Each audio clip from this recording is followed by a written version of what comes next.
भजन्तिन्ने निराकार मथा परे भजन संसार संतप्ता निराकार उपासमहे। तो निराकार ब्रह्म होता है, निराकार ब्रह्म होता है, तो निराकार ब्रह्म होता है ना। गंगा नीर है, पानी, पानी के रूप में ब्रह्म प्रकट। तो निराकार ब्रह्म गंगा जल, निराकार ब्रह्म वेदांत वेद्य अखंड सच्चिदानंद घन ब्रह्म, निराकार ब्रह्म रामचंद्र कृष्णचंद्र, निराकार ब्रह्म। तो निराकार जो पर ब्रह्म है, निराकृत पर ब्रह्म, उसमें नारायणी कारण मर्त्य मूर्तौ भावम विधत्ता, उसमें जो तुम भाव अनुराग कर, मर्त्य मूर्ति नारायण में, निराकार पर ब्रह्म में जो तुम अपना मन लगाते हो, तुम धन्य धन्य हो। यहां इस सब कहने का मतलब ये टीकाकारों ने, वैष्णवों ने, इनका सबका अभिप्राय ये बतलाया है कि मर्त मूर्ति पर ब्रह्म की ज्यादा महिमा, बजाय चतुर्भुज मूर्ति शंख चक्र गदा पद्म धारण किए हुए ऐश्वर्य पूर्ण जो भगवान की मंगलमयी मूर्ति है, श्रीमन नारायण की मूर्ति, शेषशाही भगवान की मूर्ति, या और जो जिनमें ऐश्वर्य की अभिव्यंजना होती, अनंत ब्रह्मांड नायकता, सर्वेश्वरता, सर्वशक्तिमत्ता, अनंत कल्याण गुणगणाश्रयता जिसमें भासमान होती है, उस मूर्ति की अपेक्षा ये मूर्ति, मर्त्य मूर्ति जो है, माने क्या है ना, द्विभुज ब्रह्म, दो भुजा वाले ब्रह्म। मथुरा में भगवान कभी 4 भुज रूप में प्रकट होते थे, चतुर्भुज रूप में। द्वारका में तो चतुर्भुज रहते ही थे ज्यादा, मथुरा में भी चतुर्भुज रहते, क्योंकि वहां पर कोई आश्चर्य नहीं होता था। वसुदेव जी को चतुर्भुज मूर्ति का ही दर्शन हुआ था जन्म काल में। लेकिन नंद के गोकुल में भगवान सर्वथा जो द्विभुज मूर्ति रहे, दो ही भुज मूर्ति, नंदन द्विभुज मूर्ति, 2 भुजा की मूर्ति। मुरली बादन परायण, गोवर्धनोद्धरण परायण, रास लीला परायण, ये भगवान का माधुर्य पूर्ण रूप। तो इस माधुर्य पूर्ण रूप में जो तुम लोग प्रेम करते हो, तुम दोनों नंद यशोदा, तुम बड़े भाग्यशाली। वसुदेव देवकी का भी ये भाग्य नहीं है जो भाग्य तुम्हारा। इसलिए वो अनन्यता, वो गाढ़ा अनुराग नंद यशोदा का है, वो गाढ़ अनुराग वसुदेव देवकी का नहीं। प्रेम वसुदेव देवकी का भी है, पर वो जानते हैं ये तो नारायण है, पर ब्रह्म, और ये पुत्र रूप में हमारे घर में प्रकट हुए हैं, ये तो आराध्य देव है। प्यार करने की हिम्मत नहीं पड़ती। चतुर्भुज भगवान, शंख चक्र गदा पद्मधारी भगवान वासुदेव श्री कृष्ण को आलिंगन करने का हिम्मत नहीं पड़ती, लालन करने का, प्यार करने की हिम्मत ही नहीं पड़ती। भगवान था, भगवान भैया दूर रहो जरा। किंतु नंद बाबा के लाडले लाल, यशोदा रानी के तो कुंवर कन्हैया, उनमें उनको कोई संकोच नहीं होता। प्यार करने में संकोच नहीं, आलिंगन करने में संकोच नहीं, चुम्बन करने में संकोच नहीं। तो सीधा मानते हमारा लाडीला लाल है। ईश्वर कोई होगा, कहीं होगा हमारे तो ये जो प्रेम है, ये रागानुग प्रेम, रागानुगा प्रीति। तो रागानुगा प्रीति की महिमा बहुत ऊंची। वैधि प्रीति, मर्यादामयी प्रीति की अपेक्षा ये रागानुगा प्रीति, पुष्टि मार्गीय प्रीति बड़ी उत्कृष्ट कोटि की प्रीति।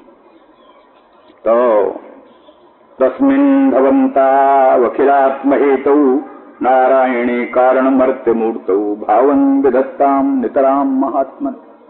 नितराम भाव, तुम दोनों उन भगवान में नितराम प्रीत करते हो, तुम्हारी प्रीत निश्चित, सबकी प्रीति की सीमा, सबके अनुराग की सीमा, तो तुम्हारा प्रेम निश्चित। हे महात्मन नंद, किंबा अवशिष्टम जुबयो सुकृत्यम, तुम्हारे लिए कौन सा सुकृत्य बाकी है? सब सुकृत्य, जितना सारे सुकृत्यों का फल, सारे सत्कर्मों का फल, श्री कृष्ण भगवान का दर्शन, फिर श्री कृष्ण भगवान में लोकोत्तर अनुराग, उत्कट प्रीति हो जाए, कुछ भी बाकी नहीं बचता। प्राणी कृतं कृत्यम प्राप्तम प्रापणीयम छिन्नाच्छेतव्याः, सब कुछ प्राप्तम प्राप्तव्यम, सब प्राप्तव्य प्राप्त कर लिया, सारा कृत्य संपादित कर लिया, सब कुछ संपन्न हो गया, कुछ बाकी नहीं रहा। तो अब यहां उद्धव जी सोचते क्या करें, इनसे क्या बात करें।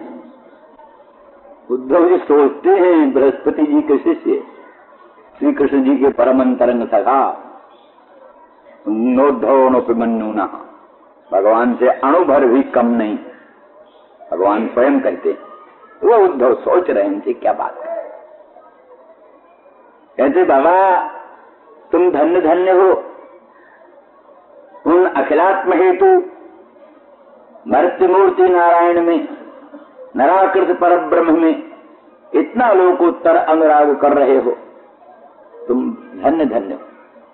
अनुनंद बाबा कहते हैं उद्धव वत्स तुम बड़ी भूल कर रहे हो, मैं धन्य धन्य कैसे। श्री कृष्ण जैसा गुणार्णव पुत्र, जो गुणों का अर्णव, गुणार्णव, वो पुत्र इस घर से कहीं बाहर चला गया, हम जीवित हैं, धन्य धन्य क्या। इसलिए तादृक गुणार्णव, लोकोत्तर प्रतिभा संपन्न, लोकोत्तर शक्ति संपन्न, अनंत माधुर्य परिपूर्ण ऐसा योग्य पुत्र, और वो हमसे अलग हो गया, उससे वियुक्त होकर हम जीवित हैं, आप क्या कहते हो हम धन्य धन्य।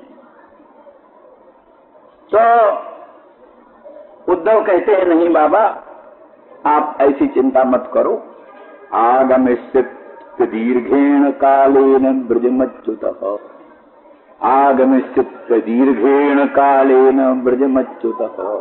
अच्युत भगवान बहुत जल्दी आएंगे, वो तुमको छोड़कर गए नहीं। जैसे उनमें तुम्हारी ममता है, वैसे उनकी भी तुम्ही में ममता है, वो तुमको ही माता पिता मानते, उनके माता पिता तुम ही हो। इसलिए बहुत अदीर्घ काल में, बहुत जल्दी ब्रज में आएंगे। बोले कई दिन हो गया भैया, कैसे विश्वास करेंगे आए।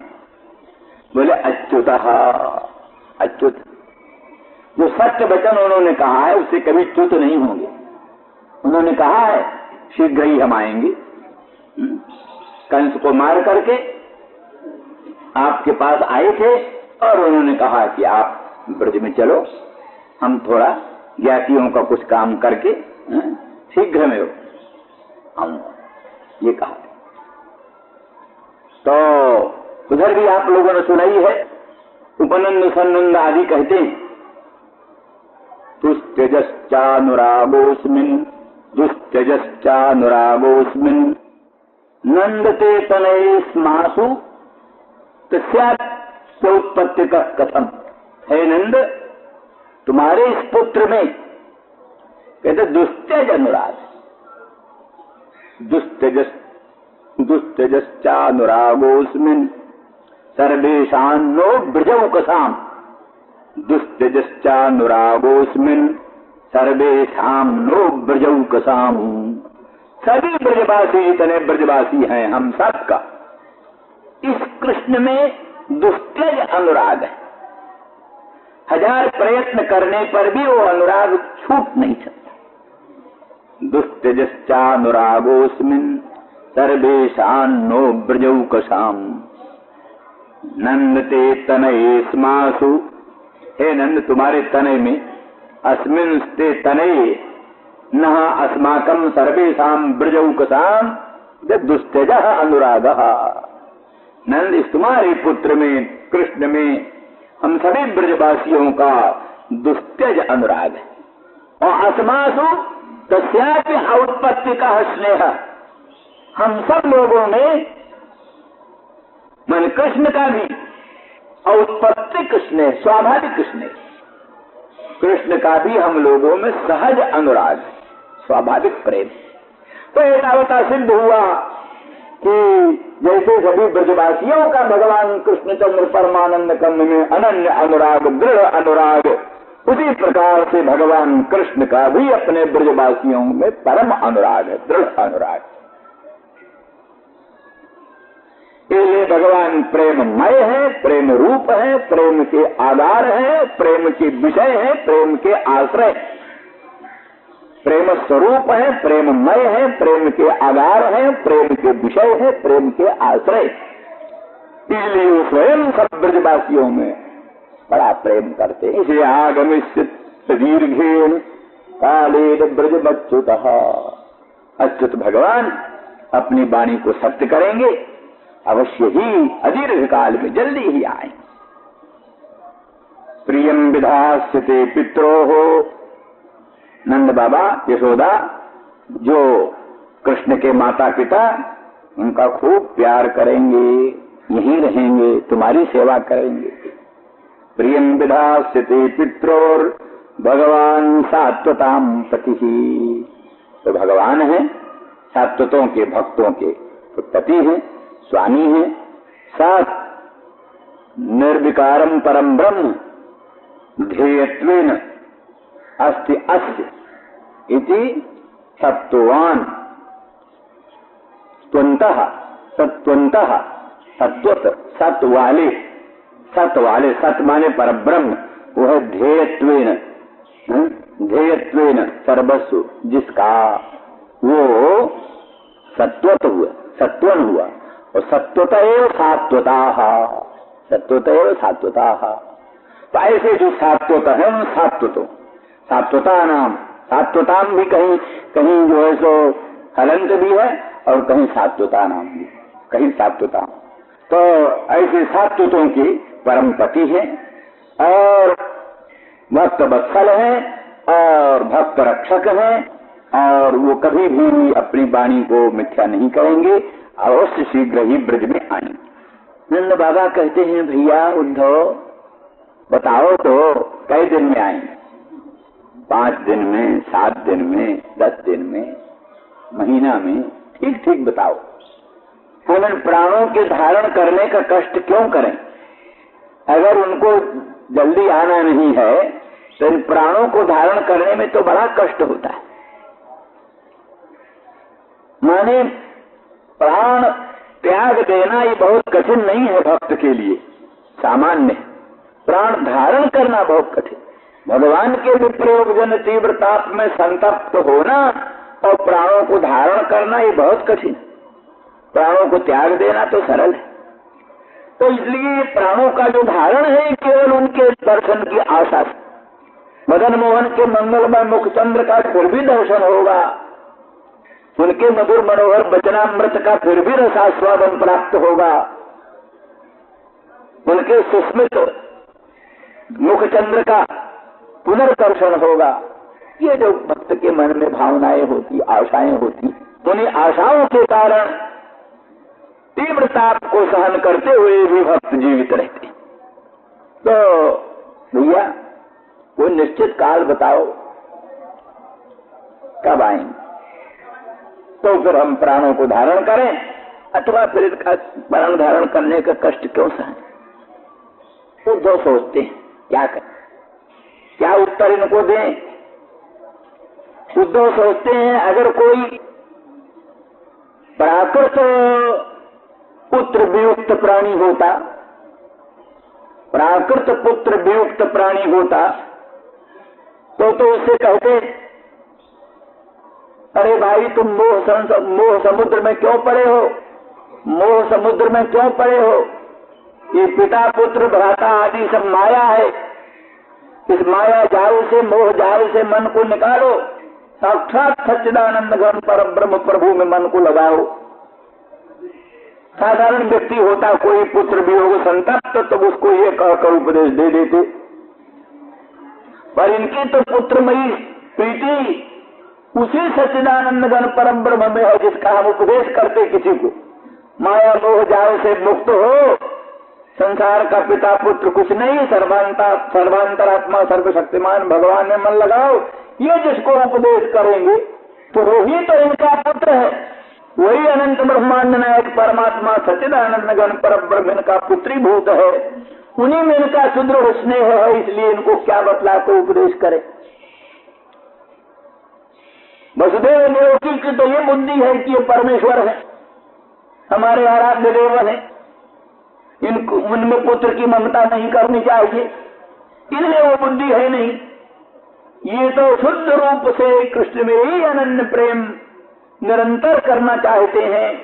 इनकी तो वो बुद्धि है कि साधारण भी पुत्र किसी का प्रांगण में खेलने वाला पुत्र, उसको न देख करके साधारण माता पिता का हृदय विदीर्ण हो जाता है। एक ही पुत्र हो, बड़ा गुणवान हो, योग्य हो, और उसको अपने प्रांगण में खेलते न देखकर हृदय फटने लगता है।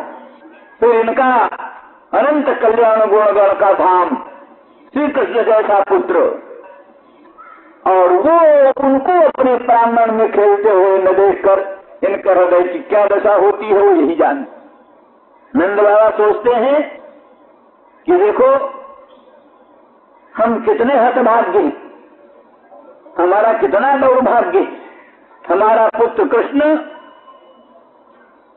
हमारा कृष्ण पुत्र सत्यवादी, सत्यनिष्ठ है, झूठ कभी नहीं बोलते। उन्होंने कहा पिताजी आप चलो, मैं शीघ्र ही आऊंगा। और वो जरूर आते, परम सत्यवादी और परम पितृभक्त, वो अवश्य आते। तो मेरा दौर्भाग्य ही प्रतिबंधक है उनके आने, मेरा जो दुर्भाग्य है वही प्रतिबंधक है। भगवान में दोष नहीं चिंतन करते, अपने ही में दोष चिंतन करते। भक्त का यही लक्षण होता है, भगवान में दोष नहीं चिंतन, अपने ही दोष की चिंतन, अपने ही दोष का अनुसंधान करते।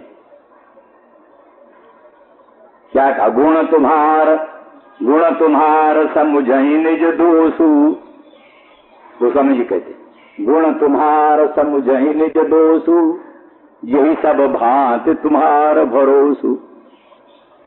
ऐसे लोगों के हृदय में आप निवास करो, जो सदा सर्वदा आपका गुण ही देखते और दोष सब अपना देखते। गुण तुम्हार समुझई निज दोषु, यही सब भांति तुम्हार भरोसु। सब भात से इसको भगवान का भरोसा। इसलिए नंद बाबा कहते हैं मेरा पुत्र परम पितृभक्त है और सत्यवादी है, मैं शीघ्र आऊंगा, ये कहकर के भी जो नहीं आ रहे हैं तो मेरा दुर्भाग्य है और कुछ नहीं, मेरा दुर्भाग्य ही प्रतिबंधक है। और कितनी अच्छी बात थी अगर ये लोग कहते हैं कि वो सर्वेश्वर है, गर्गाचार्य ने कहा वो सर्वेश्वर है कृष्ण, तब तो और विचित्र बात है कि साक्षात सर्वेश्वर, साक्षात सर्वशक्तिमान परमात्मा कृपा करके पुत्र हो करके हमारे घर प्रकट हुए और हमारे दुर्भाग्य के कारण हम उनको अपने घर में सुरक्षित न रख सके। और उन्होंने कितना उपकार किया, इंद्र वर्षण से बचाया, दावानल से बचाया और नाना प्रकार के विपत्तियों से हम सबों को बचाया, और हम उनकी कुछ न कर सके। उनको प्रसन्न रखने का, उनको अपने घर रखने का कोई सदुपाय न कर सके, इसलिए हम बड़े अभागे ये सोचते हैं। तो उद्धव सोचते हैं कि अब इनको क्या कहें, किस तरह से इनको समझाएं। अगर कहते हैं कि कृष्ण 5-7-10 दिन में आएंगे, तो 5-7-10 दिन में तो आएंगे नहीं, तो वाणी झूठ हमारी अलीक भाषण करने से और हम पर कुपित होंगे और दुखी होंगे, इसलिए भी कहना ठीक नहीं कि 5 दिन में 10 दिन में आएंगे। जब कहें कि 10-20 बरस में आएंगे तो उतना विप्रयोग जन तीव्रता को सहन करने को प्रस्तुत नहीं होंगे, शीघ्र प्राण त्याग कर देंगे। कहें क्या, समझाएं क्या? अगर ये करें कल जाएं और श्याम सुंदर कृष्ण को लाएं, यही करें, कल ही ला के मिला दें, अगर ऐसा करें तो कंस की पत्नी द्वय ने कंस की दोनों पत्नियों ने जरासंध से साजबाज करके और यदुवंशियों के प्रति कुपित करके हमला कराने वाली। जरासंध का हमला होने ही वाला। तो जरासंध का हमला होगा तो सारे यदुवंशी मारे जाएंगे, वसुदेव देवकी का भी जीवन खतरे में पड़ेगा, इसलिए वो भी करना कठिन है। ये नहीं कहें कि वो समय फिर कृष्ण को वहां ले जाएंगे तो फिर ये कृष्ण के भी प्रयोग जन ताप से फिर ये तप्त होकर मर जाएंगे। बड़े मुश्किल से तो श्री कृष्ण मिले और श्री कृष्ण के फिर वियोग से इनका धैर्य का बांध टूट जाएगा, फिर मर जाएंगे। इसलिए करें क्या, क्या सोचें, क्या इनके लिए उपदेश करें, ये उद्धव जी सोचे।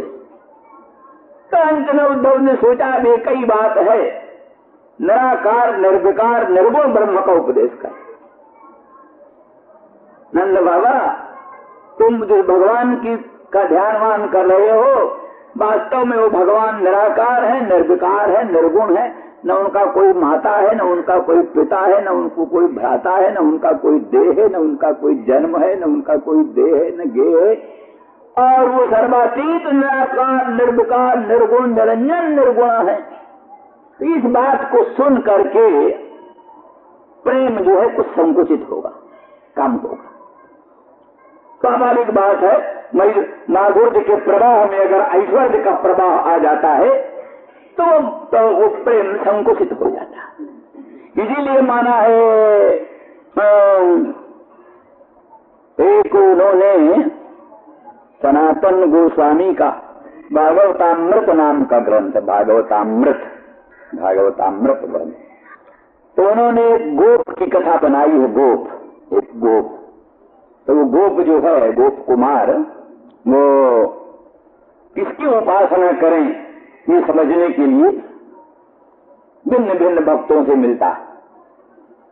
तो वैकुंठनाथ भगवान के भक्तों से मिलता है, वैकुंठनाथ भगवान का दर्शन करता है, और वैकुंठनाथ के जो भक्त हैं उनसे मिलता है और कहता है तुम तो बड़े बड़े धन्य धन्य हो, क्या कहना है, तुम भगवान वैकुंठनाथ के सन्निधान में रहते हो, पार्श्व में रहते हो, तुम्हारा जैसा सुकृति कोई है नहीं, जन्म जन्मांतरों का कल्प कल्पांतरों का पुण्य पुंज तुम्हारा एकत्रित हुआ है, तुम वैकुंठनाथ भगवान के सन्निधान में आए। तो वैकुंठनाथ के परिकर, वैकुंठनाथ के भक्त, लक्ष्मी ये सब कहती हैं, अरे गोप कुमार तुम क्या कहते हो, हम तो सदा सर्वदा डरते रहते हैं, भगवान सर्वेश्वर हैं, भगवान सर्वशक्तिमान है, भगवान परमात्मा है, कहीं कोई अपराध न बन जाए, कहीं कोई गड़बड़ी न हो जाए, कहीं कहीं, हाँ हम तो जरा सा भी एकदम वो स्वाभाविक प्रेम निर्भयता तो कुछ नहीं होती, और उनसे डरते रहते हैं, और ऐश्वर्य का प्रभाव है कि वो सब उसमें प्रेम संकुचित है।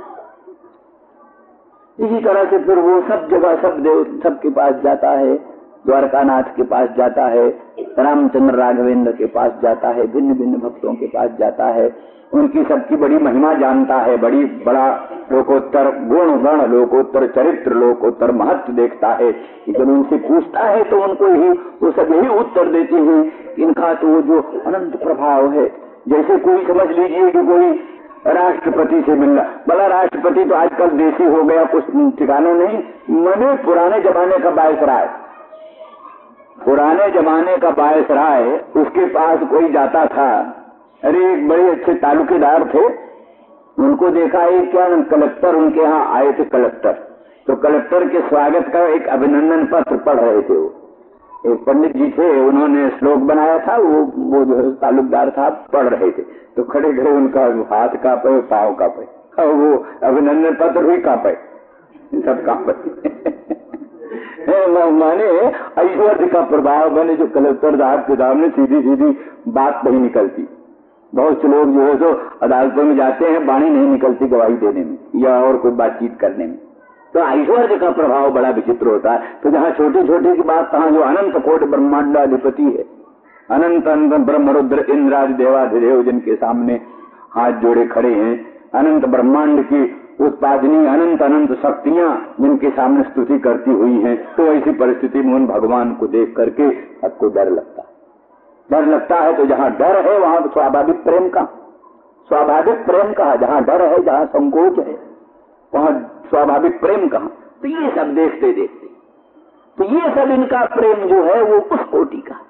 तो इनके सामने जब वो बात आएगी, उनका कोई देह नहीं, उनका कोई गेह नहीं, उनका कोई जन्म नहीं, उनका कोई माता नहीं, उनका कोई पिता नहीं, वो कांगनाओं में तो इन बातों के मखौल उड़ा दी, मखौल उड़ाई। बोले कहते हो कि उनका देह नहीं, निरंजन है। अंजन तो हमने लगाया उनकी आंखों में, जिनकी आंखों में हमने अंजन लगाया उनको तुम निरंजन कहते, कैसे निरंजन है? कह तो जन्म नहीं हुआ, हमने देखा जन्म उनका प्रत्यक्ष, हमने उनको अपने गोद में खिलाया, हमने उनको जो धूली धूसरित होते देखा। तुम सभी जब कैसे बात कर रहे हो, क्या कहाँ की बात कर रहे हो, तुम कौन हो? ऐसा तमाशा बना लिया उद्धव बेचारे। तो ये सब बात इस तरह से उद्धव जी ने यही सोचा कि ऐसा कुछ कहें, तो ऐसा निर्गुण निराकार निर्विकार की बात करने से इनके मन में थोड़ा सा हो जाएगा तो जीवन हो। अगर ये न हो सका, क्योंकि बात यही है जैसे खूब संतप्त घृत में कड़ाह में खूब जल रहा हुआ घृत जल रहा हो, उसके ताप दूर करने के लिए तो थोड़ा सा पानी का छींटा डाल दो।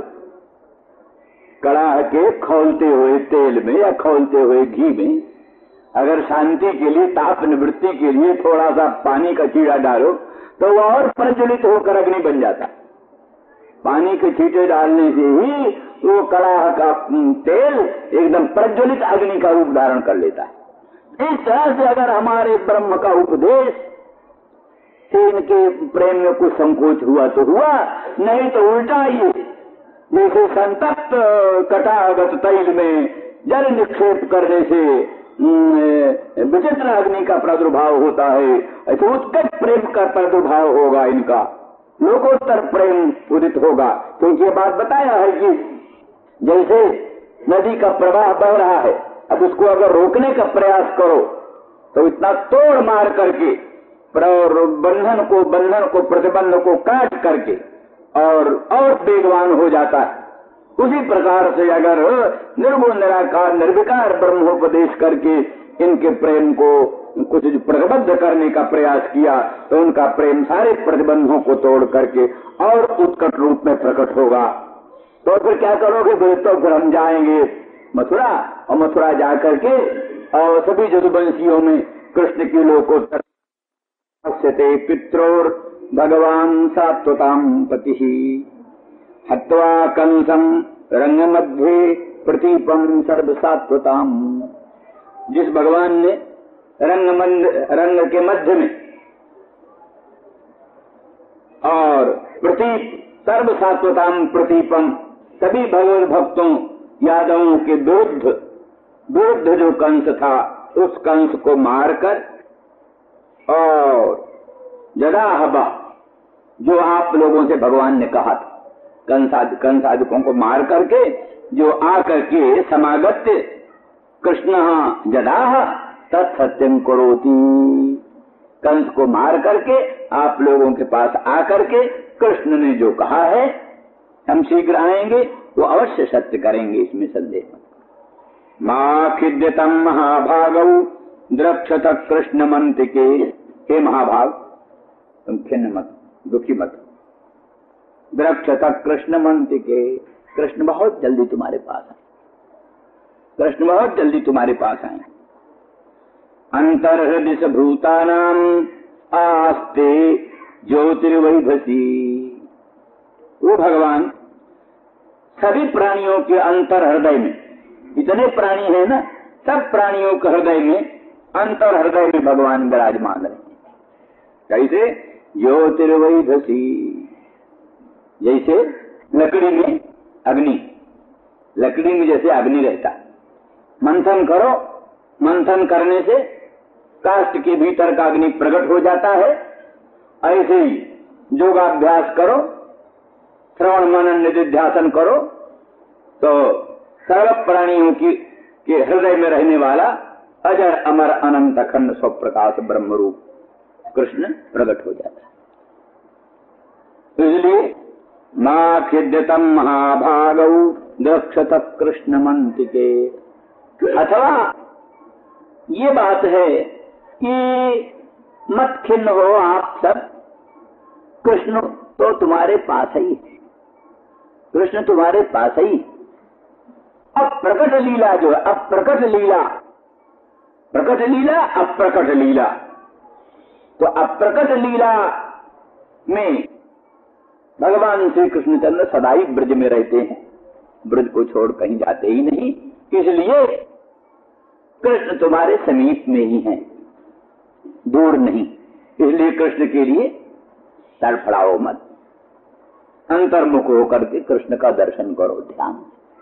वो सबको देखते रहते हैं, सर्वांतर्यामी है, सर्वद्रष्टा है, सर्व साक्षी है, वो सबको देखते हैं, तुमको देख रहे हैं। बोले उद्धव वो तो हमको देख रहे हैं पर हम तो नहीं देख रहे हैं उनको। बोले जरा आंख मीचो, ध्यान करो, उनको देखो, जरा आंख मीचो, ध्यान करो, वो तुमको दिखाई देंगे। बोले उद्धव हम तो इन आंखों से देखना चाहते हैं ध्यान की बात। जिसने इन आंखों से उनके मुख चंद्र का दर्शन किया, उनके पादार बिंद के नकमण चंद्रिका का दर्शन किया, ध्यान में दर्शन से उसको संतोष नहीं हो।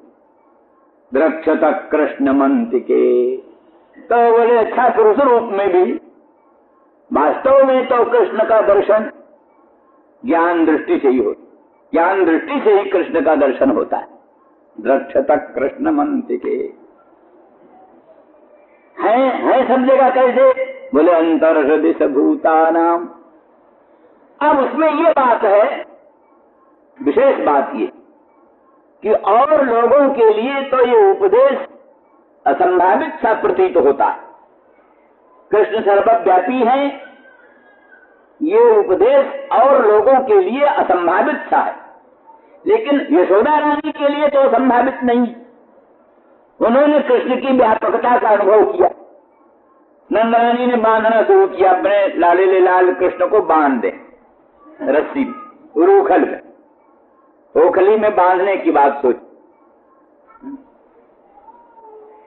भिन्न भिन्न गोपियों के घर में जाते हैं, दही की चोरी, मक्खन की चोरी करते हैं और नुकसान पहुंचाते हैं, और इसलिए समझाने से मानते नहीं, ये बांध ओखली में बांधने की कोशिश।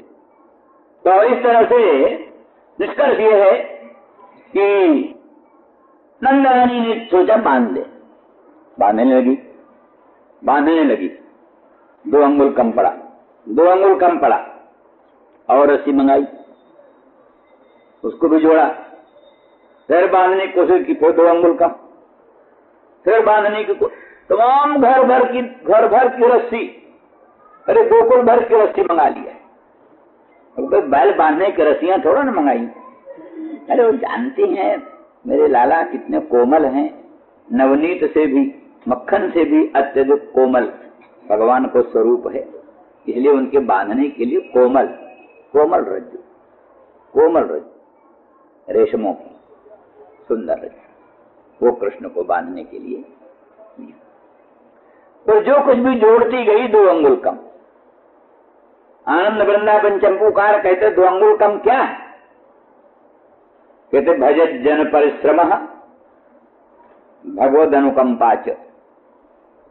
एक तो भजत जन परिश्रम, भक्तों का पुरुषार्थ पूरा हो, एक भगवान की अनुकंपा पूरी हो। भगवान की अनुकंपा में कमी रही तो, और भक्तजन के पुरुषार्थ में कमी रही तो भगवान बस में नहीं आते। भगवान के बस में आने का मूल मंत्र है पूरा पुरुषार्थ हो मनुष्य का, पुरुष का पूरा पुरुषार्थ बने और भगवान की पूरी अनुकंपा, यही 2 अंगुल कम। तो ये छोटा सा कृष्ण और ब्रजभर की रस्सियों के एकत्रित हो जाने पर भी नहीं बंधता, क्या कारण है? यही कारण है कि व्यापक वस्तु परिच्छिन्न रज्जुओं से कैसे बने? जो व्यापक वस्तु है वो परिच्छिन्न रस्सी से कैसे बन सकता है? ये नंद रानी ने उसकी व्यापकता का अनुभव किया। भगवान की जो विभुता शक्ति है, विभुता शक्ति, व्यापकत्व धर्म, वो प्रकट हो गए। उसने कहा मेरे रहते रहते मेरे प्रभु को तू बांधेगी नंदरानी, देखें तो सही। मेरे रहते रहते मेरे व्यापक अनंत अखंड प्रभु को तू कैसे बांधती है, देखो।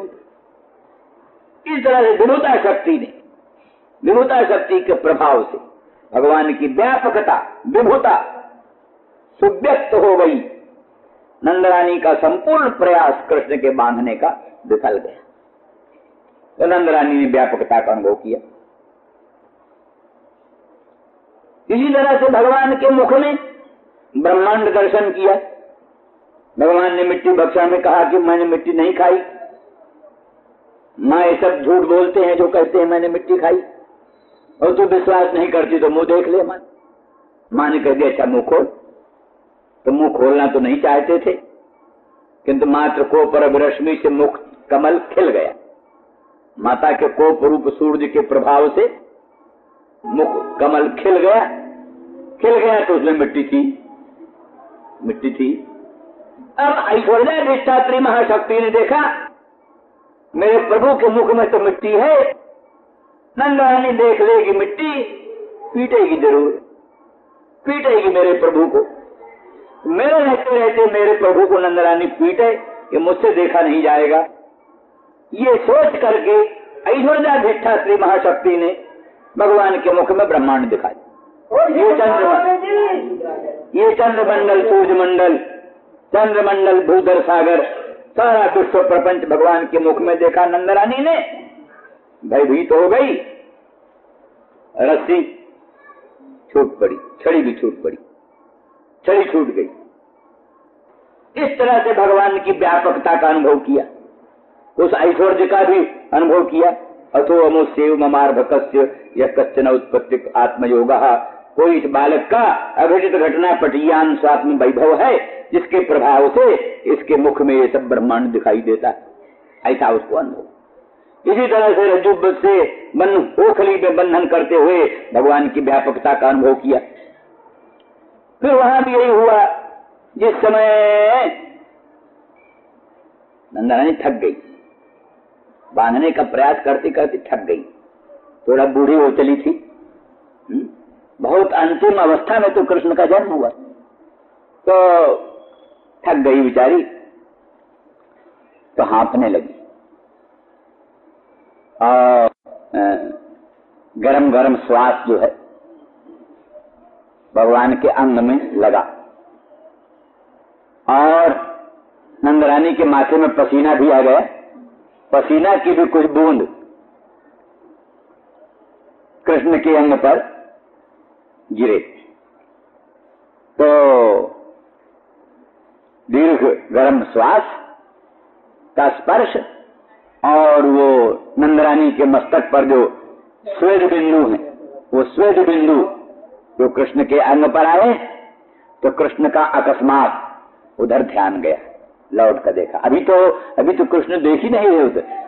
तो ये है घुटने, घुटनों के बल कृष्ण हैं, घुटनों के बल जा रहे थे, अभी छोटे हैं घुटनों के बल उसी, और वो पीछे खड़ी है नंदरानी, उलूखल है पीछे, उलूखल है पीछे, रस्सी है पीछे, पीछे ही नंदरानी खड़ी हुई है, और क्या नाम, घुटनों के बल श्री कृष्ण बैठे हैं। तो उन्हें ध्यान नहीं था। जब उसके मस्तक का स्वेद बिंदु और वो गरम उष्ण लंबा श्वास उनके अंग में लगा, उधर कृष्ण की दृष्टि गई। कृष्ण की दृष्टि नंदरानी की ओर गई। भजन परिश्रम पूरा हो गया, भजन परिश्रम पूरा हो गया। तब दृष्टि गई, दृष्टि जाते ही अनुकंपा शक्ति प्रकट हो गई।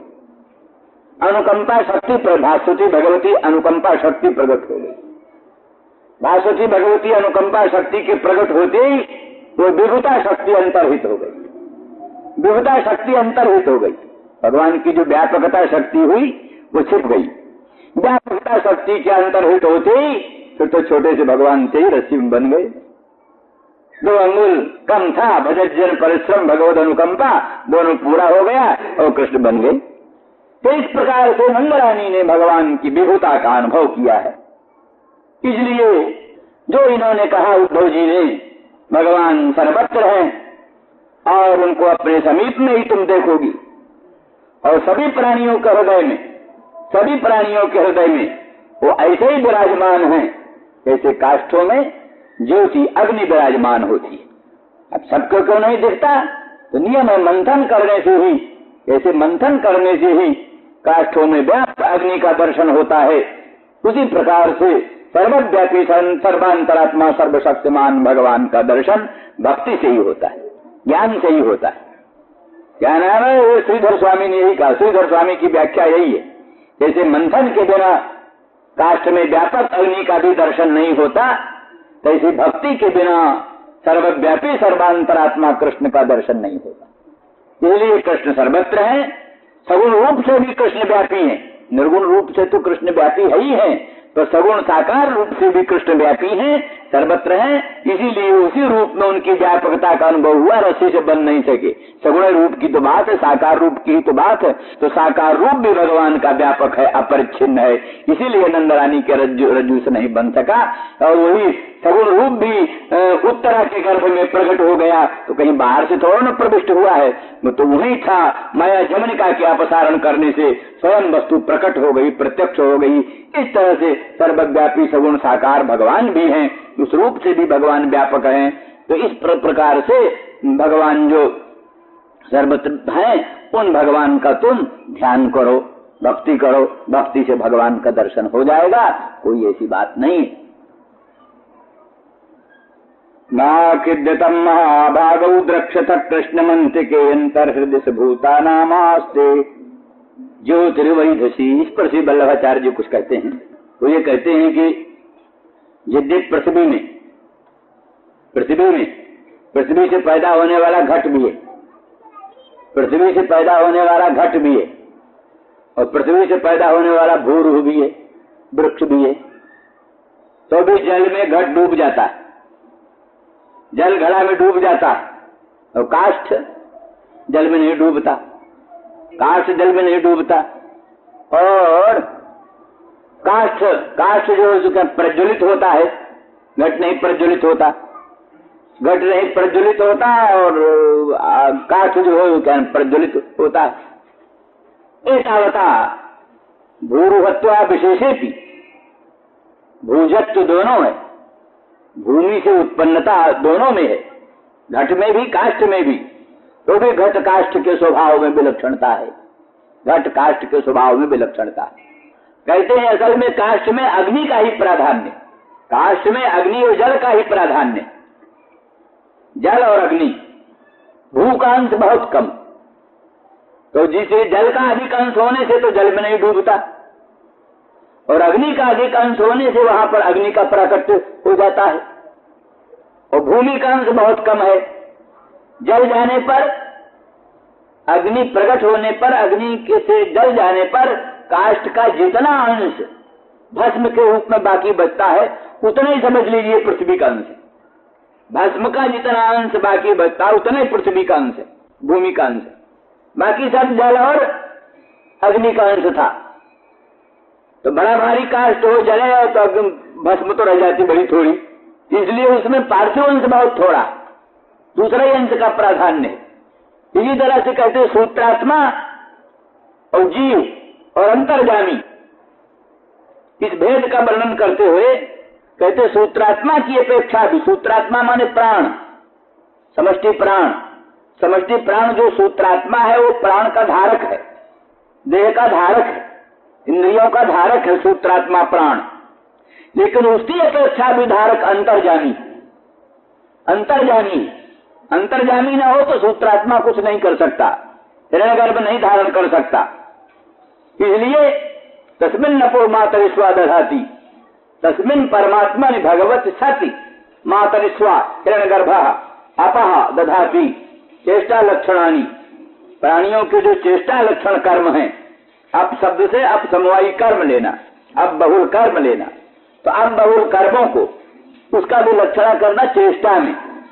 तो बन्नी आदिकों का धारण ज्वलन, धारण ज्वलन तपनादि चेष्टा, और हस्तपाद आदिकों का अनेक प्रकार की चेष्टा, तो संपूर्ण चेष्टा लक्षण कर्मों को, अब बहुल चेष्टा लक्षण कर्मों को जो मातरिश्वा धारण करता है, हिरण्यगर्भ धारण करता है, तो तस्मिन अंतर्जामिनी भगवती सत्य। अथवा निराधार कुलाल घट का निर्माण नहीं कर सकता। कुलाल जो घट का निर्माण करता है किसी आधार पर, धरित्री रूप पृथ्वी रूप आधार न हो तो कुलाल घट का निर्माण कर नहीं सकता। ऐसे कोई अंतर्जामी आधार अधिष्ठान परमात्मा न हो तो सूत्रात्मा किस आधार पर लोक पदवाच्य जल पदवाच्य संपूर्ण आपो वही लोका, तो अब बहुल और अब पदवाच्य लोकों का धारण लोकों का धारण हिरण्यगर्भ नहीं कर सकता अगर वो परमात्मा भगवान न हो। इस दृष्टि से अंतर्जामी रूप से भगवान सर्वधारक हैं और सूत्रात्मा रूप से हिरण्यगर्भ रूप से तत्त वस्तुओं के अवान्तर चेष्टाएं होती हैं, अवान्तर कार्य होते हैं। जीव रूप से भी तत्त वस्तुओं का धारण होता है। जीव रूप की अपेक्षा भी और सूत्रात्मा की अपेक्षा भी सर्वोत्तर महत्व उस अंतर्गामी का है, सर्वव्यापी अधिष्ठान का ही है। इसलिए उस अधिष्ठान रूप से भगवान सर्वांतर्गामी सब जगह विराजमान है। और वो जैसे काष्ठ के भीतर अग्नि ही प्रधान है, अग्नि का एक अंश काष्ठ है, प्रकट होता है, उसी में से काष्ठ में से अग्नि का प्राकट्य होता है। इसलिए सर्वाधार भगवान है, उन्हीं का अंश सारा विश्व प्रपंच है। सूत्रात्मा भी उन्हीं का अंश है, जीवात्मा भी उन्हीं का अंश है। तो उन भगवान का दर्शन सब जगह होता है, परंतु उसकी जैसे अग्नि का दर्शन करने के लिए मंथन चाहिए, जैसे भगवान के दर्शन करने के लिए भक्ति चाहिए, भगवान का दर्शन करने के लिए योगाभ्यास चाहिए, श्रवण मनन निधिध्यासन चाहिए। इस ढंग से भगवान का साक्षात्कार हो सकता है। इस प्रकार से उद्धव जी नंद बाबा को, यशोदा रानी को किस प्रकार से ज्ञान का उपदेश करते हैं, बाकी विशेष बात फिर कल। श्री राम जय। बापी समानस्याशमोऽपि वा। तो उद्धव जी नंद बाबा को, यशोदा रानी को निर्गुण ब्रह्म का उपदेश कर रहे हैं। इसीलिए कहते हैं कि ये कृष्ण जो है तुम्हारा पुत्र, वो असल में निर्गुण निराकार निर्विकार ब्रह्म ही, सच्चिदानंद घन ब्रह्म है। वास्तविक उनका रूप जो है वही नहीं आस्ति प्रिय कश्चित, उनका कोई प्रिय नहीं, कोई प्रिय नहीं उनका। प्रिय होता है किस हेतु से? किसी में बड़ा सौंदर्य हो, किसी में बड़ा पांडित्य हो, किसी में बड़ी सहिष्णुता हो, किसी में क्षमा दया आदिकों के उत्तम भाव हो, उत्तम गुणगण संपन्न व्यक्ति प्रिय होता है। तो ये सब जो है प्रिय और अप्रिय, प्रिय और अप्रिय, ये जो कुछ जगत में अभिमान करता है, जो जीव होता है, जो जगत में अभिमान करता है, वो किसी को प्रिय किसी को अप्रिय समझ सकता है। सौंदर्य गुण वाला व्यक्ति किसको प्रिय होता है? जिसको सौंदर्य की अपेक्षा हो, जिसको सौंदर्य की जरूरत हो। कामी आदि व्यक्ति सौंदर्य की अपेक्षा करते हैं और विभिन्न प्रकार की कामना वाले प्राणी, वही कोई महान पंडित होगा उसे लाभ निकालने की इच्छा वाला, नाना प्रकार की कल्याण गुणगण हो, उन गुणगणों से लाभ उठाने वाला जो व्यक्ति है, उसी को वो वस्तु प्रिय होती है। सौंदर्य वाली वस्तु, माधुर्य वाली वस्तु, पांडित्य वाला कोई व्यक्ति या विविध क्षमा दया आदि उत्तम गुणों से संपन्न व्यक्ति, उसी को प्रिय होता है जिसको उससे कुछ लाभ उठाना है। जो आप्त काम है, पूर्ण काम है, आत्माराम है, परम निष्काम है, निराकार है, निर्गुण है, निर्विकार है, अमानी है, देहादि संस्कार, देहादि अभिमान शून्य है, उसको किसी से लाभ उठाना नहीं। इसलिए उसको सौंदर्यादि गुणों के द्वारा किसी में प्रियत्व नहीं आता। और असौंदर्यादि बड़ा कुरूप किसी का हो, बड़ा खराब रूप हो, तो और किसी प्रकार का सर्वज्ञता आदि गुण न हो, अल्पज्ञता हो, मूढ़ता हो या और किसी प्रकार का दोष हो, तो उस दोष से अप्रिय आदमी होता है। मूढ़ प्राणी से सभी दुखी होते हैं। मूर्ख के व्यवहार से सभी संतप्त होते हैं। तो जिसको व्यवहार करना है, जिसको जगत से व्यवहार करना है, उसको ही मूढ़ और अमूढ़ का प्रश्न खड़ा होता है। उसके व्यवहार ही नहीं करना है, उसके लिए न कोई प्रिय है न कोई अप्रिय। इसलिए नहीं अस्यास्ति प्रिय कश्चित न प्रियो वास्त्यमानिनः। देहादि अहंकार शून्य होने के कारण, जगत का अभिमान शून्य होने के कारण, जगत से कोई प्रयोजन न होने के कारण, आप्त काम पूर्ण काम आत्माराम परम निष्काम होने से कोई भी बड़े उत्तम सौंदर्यादि गुणों से युक्त हो तो भी उसमें उसको प्यार नहीं। और बहुत नाना प्रकार के दोष हों तो भी उन दोषों से उसको अप्रियता नहीं, दोषों से उसको कोई अप्रियता नहीं। नोत्तमो नाधमो बापी, उसकी दृष्टि में कोई उत्तम नहीं, कोई अधम नहीं, कोई उत्तम नहीं, कोई अधम नहीं। या तो कुछ है ही नहीं है, उत्तम अधम, प्रिय अप्रिय। रज्जु स्वरूप का साक्षात्कार हो गया तो कल्पित सर्पधारा माला आदि है ही नहीं। और कल्पना का, स्वप्न का साम्राज्य क्या, स्वप्न का भिक्षा क्या। स्वप्न में भिक्षु बन जाए तो कोई विशेष बात नहीं, स्वप्न में सम्राट बन जाए तब कोई विशेष बात नहीं। तो इस प्रकार से वस्तु दृष्टिया प्रपंच असत है, उत्तम अधम आदि सब वस्तु असत हैं। तो इसलिए जहां कुछ व्यावहारिक वस्तु है, तो जैसे रज्जू में सर्प का अध्यास, तैसे रज्जू में एक माला का अध्यास, मुक्ता की माला, मोतियों की माला। मोतियों की माला का अध्यास हो जाए रज्जू में तो, सर्प का अध्यास हो जाए रज्जू में तो, अध्यस्त होने के कारण सब मिथ्या ही। इसलिए नोत्तमो नाधमो बापी समानस्या समोपि वा, सर्व समान, सर्वत्र समान। इसलिए कोई सम नहीं, कोई विषम नहीं। समानस्या समोपि वा, न माता न पिता तस्य, उनका कोई माता नहीं। आप समझती होगी कि हमारा पुत्र है, हम उसकी माता है, सब गलत। न माता न पिता तस्य, उनका पिता भी कोई नहीं। जगत पिता हैं तो जगत पिता है, अनंत ब्रह्मांड के पिता, और नहीं तो भी कोई न माता है न पिता।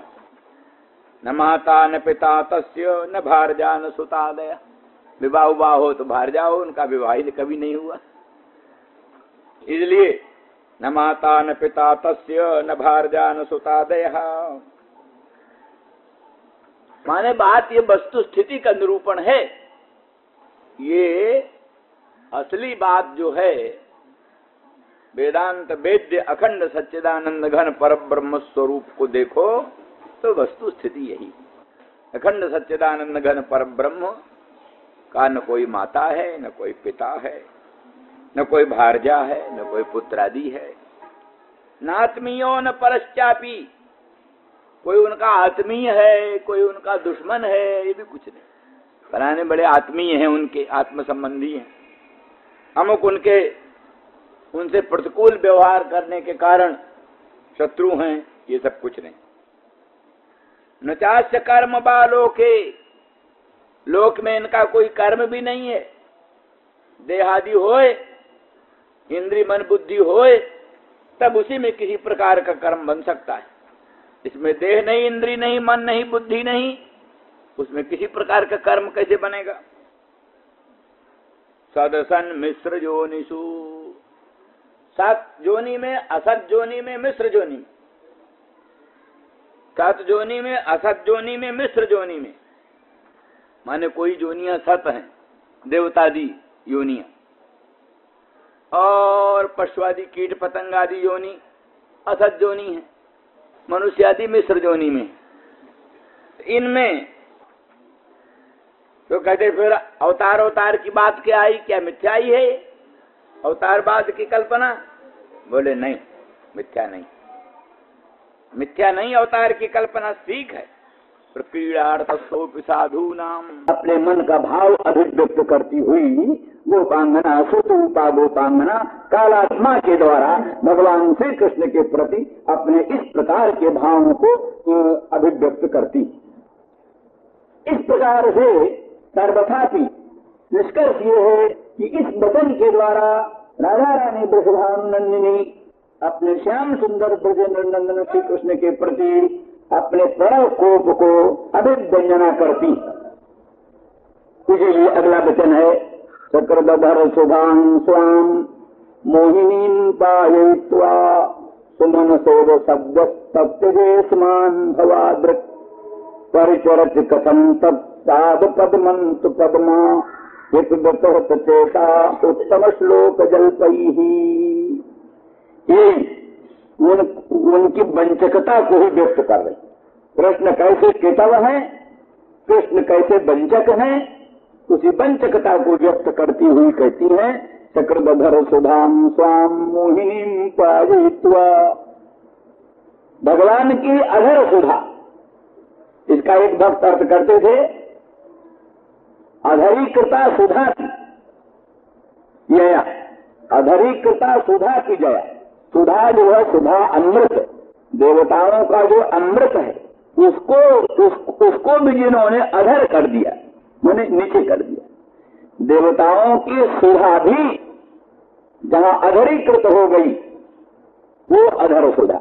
वैसे अधर माने भगवान श्री कृष्णचंद्र परमानंद कंद के मंगलमय मुख चंद्र का अधरोष्ठ, अधरोष्ठ ही अधर, उसमें जो विद्यमान सुधा वो अधर सुधा। इसका यही मंतव्य है कि माना है कि भगवान श्री कृष्ण क्या है, अचिंत्य अनंत परमानंद सुधा, समुद्र जो परात्पर पर ब्रह्म है। अचिंत्य अनंत परमानंद सुधा समुद्र जो साक्षात परात्पर पर ब्रह्म है, उसका सार सर्वस्व ही श्री कृष्ण का स्वरूप। श्री कृष्ण जो साकार सगुण श्री कृष्ण है, यहाँ सगुण साकार कृष्ण की बात चल रही है। निर्गुण निराकार निर्विकार पर ब्रह्म वेदांत वेद्य है, सच्चिदानंद गंध है, सर्वोत्कृष्ट है, इसमें कोई विवाद नहीं, विप्रतिपत्ति नहीं। लेकिन यहाँ वर्णन है श्री कृष्ण रूपी पर ब्रह्म श्री कृष्ण, क्योंकि भागवत कहती है यन मित्रम परमानंदम पूर्णम ब्रह्म सनातनम। ब्रजवासियों का परम मित्र कौन है? पूर्णम ब्रह्म सनातनम, जो सनातन पूर्ण पर ब्रह्म है वही श्री कृष्ण ब्रजवासियों का मित्र। जन मित्रम परमानंदम पूर्णम ब्रह्म सनातनम।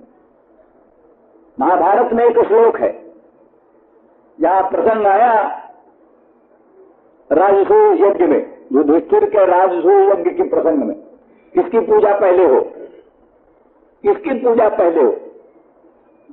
तो भिन्न भिन्न लोगों ने बात कही। 20 बजे ने कहा भाई तुम्हारे सगे संबंधी और तुम्हारे हितैषी और तुम्हारे परम प्रिय वासुदेव श्री कृष्ण ही, यही सब में उत्कृष्ट है, सब में पूज्य है, तुम इन्हीं की तुम पूजा करो। फिर उसमें और भी कई ढंग की विप्रतिपत्तियां उठी। शिशुपाल ने, उनके साथियों ने कुछ उसमें विवाद उठा दिया। तो अंत में वहां भीष्म का वचन है या नारद का वचन है, इतना स्पष्ट नहीं हमारी बुद्धि में, लेकिन एक वचन का कृष्णम कमल पत्राक्षम, कृष्णं कमल पत्राक्षम नार्चयिष्यन्त जे जनाः जीवन मृतास्ते विज्ञेया न संभास्या कदाचन। तो कृष्णं कमल पत्राक्षम, कृष्ण कौन कृष्ण? कोई कह देगा एक भूवाचक शब्दोणस्त निर्वृत्तवाचक तयोरैक्यम परम ब्रह्म कृष्ण इत्यादि निराकार निर्विकार अखंड अनंत सच्चिदानंद घन कृष्ण। तो वहां कहते कमल पत्राक्षम, ऐसा कृष्ण कमल कमल के कमल दल के तुल्य जिनके मंगलमय नयन। तो निराकार निर्विकार ब्रह्म के नेत्र थोड़ो न होते हैं, यहाँ तो नयन है। कमल पत्राक्षम, कमल दल के तुल्य जिनके नयन है, लोचन है, माने सगुण साकार, अनंत कल्याण गुणगण धाम, अनंत सौंदर्य माधुर्य सौरस सौगंध परिपूर्ण साकार सगुण सच्चिदानंद घन ब्रह्म कृष्ण। उनको नार्दयिष्यन्त जे जनाः, जो उनकी पूजा नहीं करेंगे, जो उनकी अर्चा नहीं करते कृष्ण की, जीवन मृतास्ते विज्ञेया, उनको जीते हुए मरा हुआ समझो, तो जीते हुए मुर्दा। जीवन मृतास्ते विज्ञेया न संभास्या कदाच, उनसे कभी भाषण नहीं करना चाहिए। जो कवल पत्राक्ष कृष्ण के भक्त नहीं है, उनकी अर्चा नहीं करते, न संभास्या कदाचन, वो संभाष्य। इसलिए शिशुपाल शिशुपाल जो कुछ बकते हैं इनको बकने दो, तुम कृष्ण की पूजा करो, ये बताया। तो माने कृष्ण अखंड सच्चिदानंद घन परात्पर पर ब्रह्म का सार सर्वस्व। इसीलिए वो सब हम कहा करते हैं कि पूर्णानुराग रस सार सरोवर समुद्भूत सरोज कृष्ण है, अथवा सच्चिदानंद रस सार सरोवर, सच्चिदानंद रस का जो सार, सच्चिदानंद रस सार, वो सच्चिदानंद रस सार का जो सरोवर बना है, उस सरोवर में जो पैदा हुआ सरोज है, वो सच्चिदानंद रस सार सरोवर में समुद्भूत जो सरोज है, या पूर्णानुराग रस सार सरोवर में जो समुद्भूत सरोज है, वही सरोज कृष्णचंद्र परमानंद कन्न मदन मोहन। इसलिए कृष्ण क्या है? संप्रयोगात्मक विप्रयोगात्मक उद्बुद्ध उभयविध श्रृंगार रससार सर्वस्व, ये कृष्ण है। तो कृष्ण का सारा स्वरूप रसात्मक है।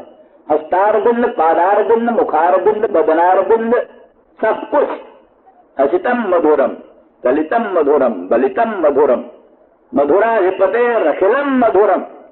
मधुराधिपति भगवान का सब कुछ मधुर है। उनका हसित मधुर, उनका भाषित मधुर, रेणु मधुरा, वेणु मधुरा, उनकी रेणु भी मधुर, सब कुछ उनका मधुर मधुर है।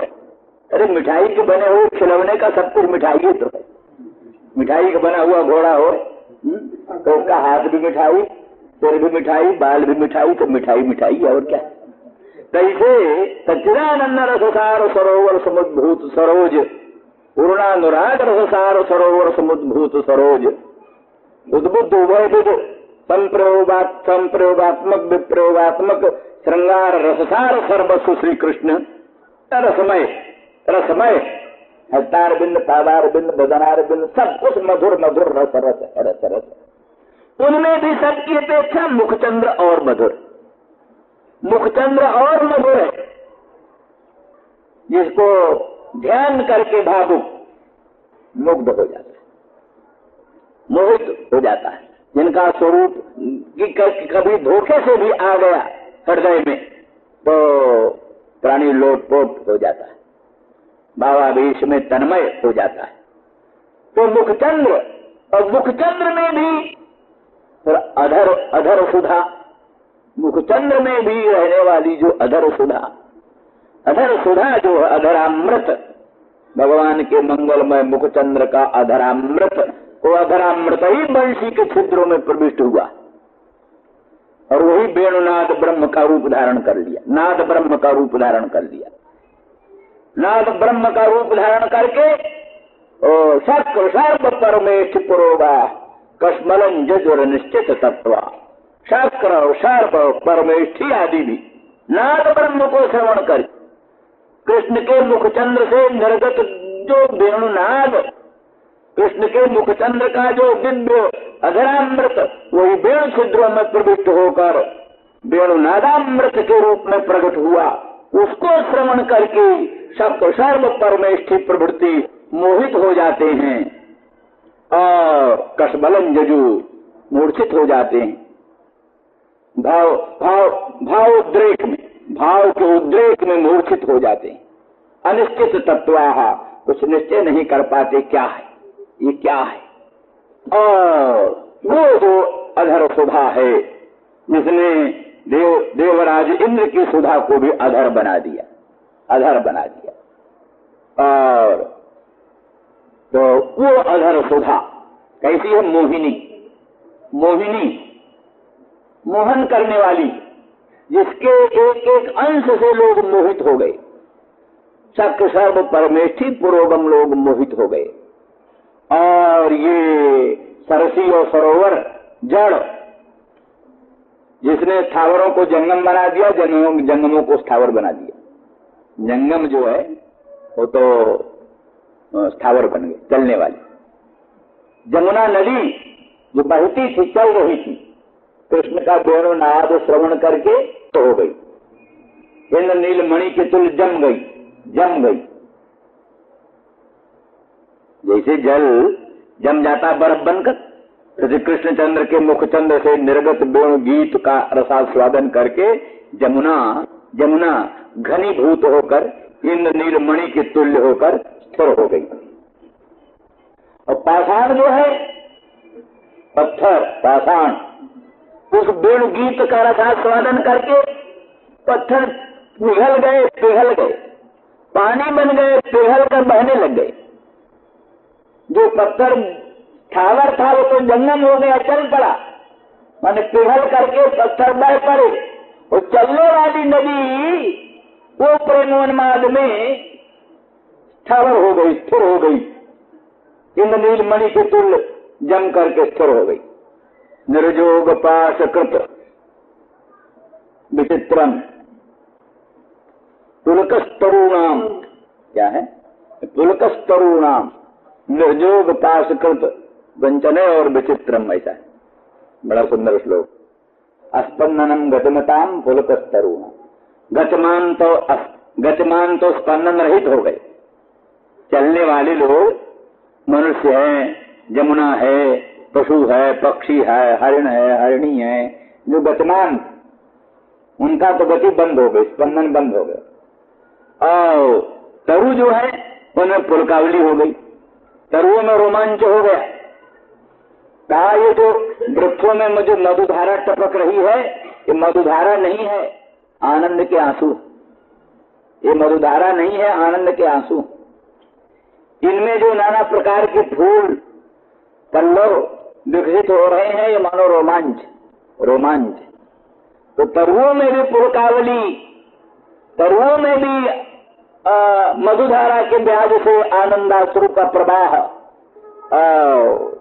पाषाणों में भी द्रवता होकर के चलनशीलता, और जंगमशील जो कि जमुना आदि सरिताएं हैं उनमें भी स्पंदन राहित्य होना, ये सब लोकोत्तर चमत्कार इस अधर सुधा के। तो इसलिए विश्व में मोहिनी, विश्व को मोहन करने वाली जो अधर सुधा, उस अधर सुधा को नक्रबधर सुधान स्वाम मोहिनी पायित्वा, वो जो मोहिनी विश्व मात्र को मोहन करने वाली और अनुरागियों को और अधिक मोहित करने वाली, उनकी जो अनुरागिनी प्रेयसी जन गोपांगना, उनको और मोहन करने वाली, इस तरह से मोहिनी जो सुधा है, जिसके लिए गोपांगना क्षण क्षण लालायित रहती। भगवान मदन मोहन ब्रजेंद्र नंदन के मंगलमय मुखचंद्र की सुमधुर अधर सुधारस की प्राप्ति हो, इसके लिए लालायित होती। वेणु गीत पीयूष के रूप में वेणु रव के रूप में, वेणुनाद के रूप में कृष्णचंद्र के मुखचंद्र की सुमधुर अधर सुधा प्राप्त हो। तो वो जो अधर सुधा, मोहिनी सुधा, उसको सकत पायित्वा कथनचित, एक बार भी, माने तात्पर्य है जिस वस्तु में दुर्लभता होती है, दुर्लभता जो होती है उसकी बहुत प्राप्ति भी अल्प प्राप्ति मालूम पड़ती, बाहुल्य न प्राप्ति भी अल्प प्राप्ति मालूम पड़ती। इसलिए तास्ताक्षपा प्रेषतमेन नीता नवैव वृंदावन गोचरेण क्षणार्धवत्ता पुनरंग में निरे और हीना मया कल्प समा बभूवुहु, हीना मया कल्प समा बभूवुहु।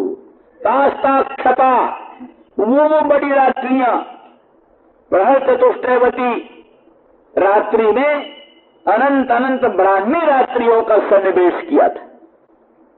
रासलीला 4 पहर की रात्रि में नहीं हो सकती थी, किंतु प्रहर चतुष्टयवती एक रात्रि में कोटि कोटि ब्राह्मी रात्रियों का प्रवेश करके उस कोटि कोटि ब्राह्मी रात्रियों से विशिष्ट रात्रि में रासलीला संपन्न हुई थी। तो इतनी बड़ी रात्रि जो थी, तास्ताक्षपा प्रेषितमेन नीता, प्रेषितम मदन मोहन श्याम सुंदर ब्रजेंद्र नंदन के संग, वो जो ब्राह्मी रात्रियां, कोटि कोटि ब्राह्मी रात्रियों से युक्त रात्रियां, उन रात्रियों को गोपांगनाओं ने व्यतीत किया। कैसे व्यतीत किया? क्षणार्धवत्ता, आधे क्षण के तुल्य। कोटि कोटि ब्राह्मी रात्रियां बीत गई, कितना बीता? बोले क्षण, क्षणाया आधा क्षण, क्षणार्धवत्ता पुनरंग में निरे, आधा क्षण के तुल्य उनको उन्होंने माना। कृष्ण स्वयं कहते हैं, ये कृष्ण की उक्ति है। तास्ता क्षमा प्रेष्ठ समेन नीता नयु वृंदावन गोचरेण क्षणार्धवत्ता। और हीना माया, जब मेरा वियोग हो गया तो वही छोटी सी रात्रि लौकिक कल्प समा बभूव, मालूम होता कल्प भर हो गया, कल्प बीत गया। युग नहीं, कल्प, सहस्र युग पर्यंत, 2000 चतुर्युगी, 2000 चतुर्युगी माने 8000 युग, 8000 युग बीत गया। ये तो एक ब्रह्मा की दिन रात्रि, एक ब्रह्मा की दिन रात्रि। और कल्प होता है जब ब्रह्मा मरे तो, ब्रह्मा की एक आयु वो कल्प। तो ब्रह्मा की आयु बीत जाओ और वो बरस होते, बड़ी लंबी कहानी है। तो इस प्रकार से वो रात्रियां और जो कल्प कल्प के तुल्य बीतने लगी, जो कि आधा क्षण भी नहीं प्रतीत होती थी। तो ये सब विशेषता उस प्रेम की।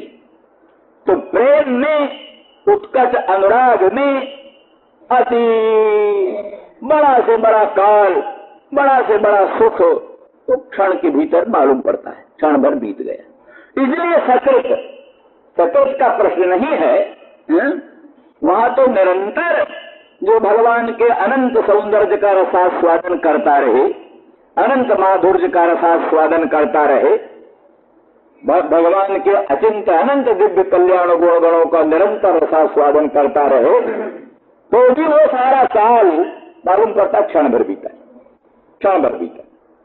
वो जोगी भगवान का ध्यान करने लगता है, जरा लोक्याह्लादम हृदय निमज्यामृतमय बुभत्यंत तत्व। हाँ, क्योंकि जमीन तत्व के भगवान हेमन वाले कहते हैं, जिस समय प्राणी अंतर्मुख होकर के, शांत होकर के उस अनंत अखंड निर्विकार परात्पर पर ब्रह्म का रस का आस्वादन करता है, मालूम पड़ता है कि आनंद के हृदय में, आनंद का जो हृदय है, आनंद का महान सरोवर है, आनंद के महान सरोवर में मानो गोता लगा करके कोई आनंद ले, तो आनंद महासमुद्र में, आनंद महासरोवर में गोता लगाने वाला समय कितना भी बड़ा हो, क्षण के तुल्य मालूम। समाधि में जोगियों को 88 हजार बरस, 1 लाख बरस समाधि में क्षण भर मालूम पड़ता है। जाने दो समाधि की लंबी कहानी है, यो ही भगवान का भजन करते करते मन लग जाए, भगवान का भजन करते करते मन लग जाए, भगवान का चरित्रामृत रसास्वादन करते करते मन लग जाए, तो घंटा 2 घंटा मालूम पड़ता, क्षण भर बीता, कुछ नहीं मालूम पड़ता। और मन नहीं लगा तो फिर आलसी पालसी मारते हुए, आसन बदलते हुए, जमुआई लेते हुए और माला गिराते हुए और माला गिनते हुए और 100 माला भी पूरा करना बहुत कठिन पड़ जाता, मालूम होता भाई से। और मन लग गया तो कुछ नहीं। इस तरह से गोपांगनाओं ने यद्यपि अनादिकाल से अनंत काल तक अनंत ब्रह्मांडाधिष्ठान स्वप्रकाश परात्पर पर ब्रह्म के लोकोत्तर माधुर्य का, अधरामृत का, अनंत सौंदर्यामृत का, अनंत माधुर्यामृत का रसास्वादन किया, तो इस विप्रो क्षण में उनको यही लगता है कि हाँ एक क्षण सकृदधर सुधान स्वाम, एक क्षण, एक बार मदन मोहन श्याम सुंदर ने अब अपनी सुमधुर अधर सुधा रस का, वो मोहिनी सुधा का एक बार पान करा करके और हम लोगों को त्याग करके चले गए। सकृदधर सुधान स्वाम मोहिनी पायित्वा सुमन से सद्य सद्य कहते हैं। राधा रानी एक बार कहती हैं अपने सखियों से, कोयं कृष्ण बुदस्यत मतिम, हे सखी ये कौन है कृष्ण, ये कृष्ण कौन है? कोयं कृष्ण, ये कृष्ण कौन है जो मेरी मति को, मेरी बुद्धि को लुम्पन कर देता है, वो मेरी बुद्धि को छिन्न भिन्न कर देता है, लुप्त कर देता है, कृष्ण कौन है? तो वो ललिता कहती है सखी तुम क्या बात करती हो, कृष्ण तो तुम्हारे समीप ही रहते, तुम तो सदा ही कृष्णचंद्र परमानंद कन्न मदन मोहन के साथ उनके बक्षस्थल पर क्रीड़ा करती हो, उनका प्रतिक्षण रसास्वादन करती हो, ये क्या कहती हो? तो कहते हास्यम मां कुरु मोहिते, हे मोहिते ललिते तो उपहास न कर। कहाँ की बात करती, कहाँ की बात करते? कृष्ण मुझे कम मिले, कृष्ण मुझे कम मिले। तो वो कहती है तो मधुना निस्तास्य हस्ते मया, अरे अभी तो मैं तुम्हें लाई हूं कृष्णचंद्र परमानंद कंद मदन मोहन के सन्निधान में, तुम क्या कहती हो? तो स्मरण होता है तो कहते सत्यम सत्य रुद्रगंगन मगात, माने अभी एक क्षण के लिए मदन मोहन श्याम सुंदर ब्रजेंद्र नंदन एक क्षण के लिए मेरे नेत्रांगण में पधारे और क्षण भर में तरह लुप्त हो गए। बिजली की तरह क्षण भर के लिए मदन मोहन श्याम सुंदर पधारे और चले गए। तो कहने का अभिप्राय ये है कि सार्वकालिक, सार्वधिक, सर्वांगीण संश्लेष रहने पर भी उनको प्रतीत होता है कि मानो कृष्ण अति दुर्लभ है। कृष्ण का दर्शन तो क्षण भर विद्युत के तुल्य, जैसे विद्युत क्षणिक है, क्षण के लिए प्रकट होती है विद्युत प्रभा, इसी प्रकार से क्षण भर के लिए श्री कृष्ण का प्रादुर्भाव हुआ और अब उनका दर्शन नहीं हो रहा। इस अभिप्राय से सकृदधर सुधान स्वाम मोहिनी पायित्वा, श्री राम जय जय राम। मोहिनी पायित्वा सुमन सैव सद्य प्रत्यजे स्मान भवाद परिचरति कथन तत्पाद पद्मं तु पद्मा यपि बत हृत चेता उत्तम श्लोक जल्पैः। वही विलक्षणा गोपी काचित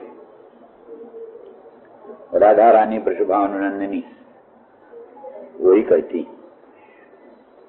इस पद्य में भगवान का नाम नहीं, श्याम सुंदर का नाम नहीं लिया, कर्ता कौन है इसकी चर्चा नहीं की। क्यों?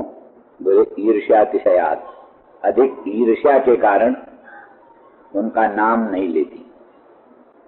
तो भी पूर्व के पद से उसको आक्षिप्त कर लो करता। मधुपति ही जो पहले निर्दिष्ट है उसी को यहाँ करता समझना चाहिए, मधुपति ही। तो कहते हैं स्वाम अधर सुधाम पाययित्वा, अपने मंगलमय मुखचंद्र की सुमधुर अधर सुधा को त्याग करके सुमधुर अधर सुधा को पान करा करके। वो कैसी अधर सुधा है? त्वाम, त्रियाम, अपनी, और असाधारणी माने कहते दुरंताम स्वविषय लालसा संपादनी। वैसी सुधा है कि जिसने एक बार भी किंचन मात्र भी भगवान के मंगलमय मुखचंद्र के सुमधुर अधर सुधा रस का पान कर लिया तो वो अधर सुधा रस तो विषयनी दुरंत लालसा को संपादन कर दे। वो उसमें लालसा उत्पन्न हो जाती है, कामना उत्पन्न हो जाती है।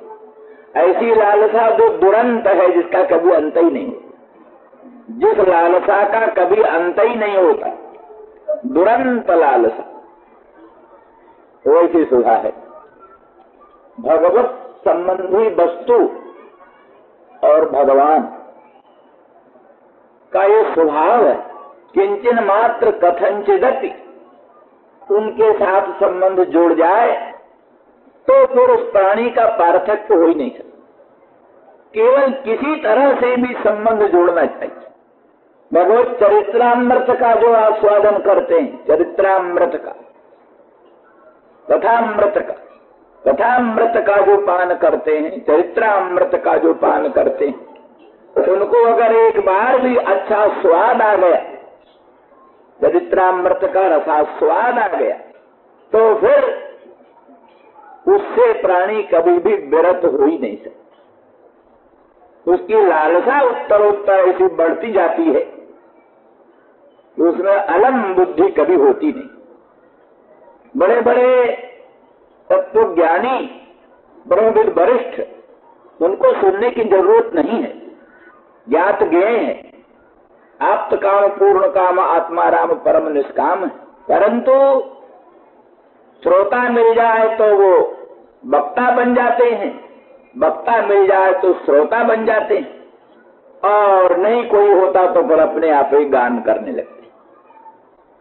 बिना भगवत चरित्रामृत के, बिना भगवत कथामृत के एक क्षण वो रह नहीं सकते। वक्ता हो तो श्रोता बनकर उसका रसास्वादन करेंगे, श्रोता हो तो वक्ता होकर रसास्वादन करेंगे, नहीं तो उसका अपने आप गान करके रसास्वादन करेंगे। तो जहाँ चरित्रामृत की ये बात है तो अधर सुधा तो चरित्रामृत का अर्थ है, चरित्र ही है, चरित्रामृत का अर्थ है, चरित्र नायक है। भगवान चरित्र नायक है, जिनका चरित्र है वो भगवान चरित्र नायक है। तो चरित्र नायक भगवान के मंगलमय पादार बिंद का ध्यान जिन्होंने कर लिया क्षण भर के लिए, मुखचंद्र का ध्यान जिन्होंने कर लिया क्षण भर के लिए, दामनोदित विनंदक पीताम्बर का ध्यान जिन्होंने कर लिया क्षण भर के लिए, तो उनका उसमें दुरंत राग पैदा हो जाता है, दुरंत राग पैदा हो जाता है। फिर जिसको भगवान के उस अधर सुधा का, मुखचंद्र के सुमधुर अधर सुधारस का कण भी एक क्षण के लिए भी पान करने को मिल जाए तो वो सुधा स्वविषयनी दुरंत लालसा को संपादन कर देती है, और वो लालसा ऐसी उत्तरोत्तर बढ़ती जाती है तो उसका कभी अंत नहीं होता। ऐसी वो सुधा, इसीलिए उसका कोई दृष्टांत नहीं। ऐसा अमृत पिलाने वाला दुनिया में है कोई, इसका दृष्टांत नहीं। गोपांगना दृष्टांत नहीं दे पाई। कैसे? हाँ, त्याग में दृष्टांत दिया। सुमन सैव सद्य तत्जे समान भवाद भवादृक, माने तुम जैसे मधुप हो, मधुकर हो, तुम जैसे सुमनस को त्याग करके, फूलों को त्याग करके छोड़ कर चले जाते हो, ऐसे मदन मोहन श्याम सुंदर कृष्णचंद्र हम लोगों को छोड़कर चले गए। इसी में दृष्टांत है त्यागने में, लेकिन रसास्वादन कराने में कोई दृष्टांत नहीं उनको मिला। इसलिए उस अंश का कोई दृष्टांत नहीं, खाली त्याग अंश में दृष्टांत है।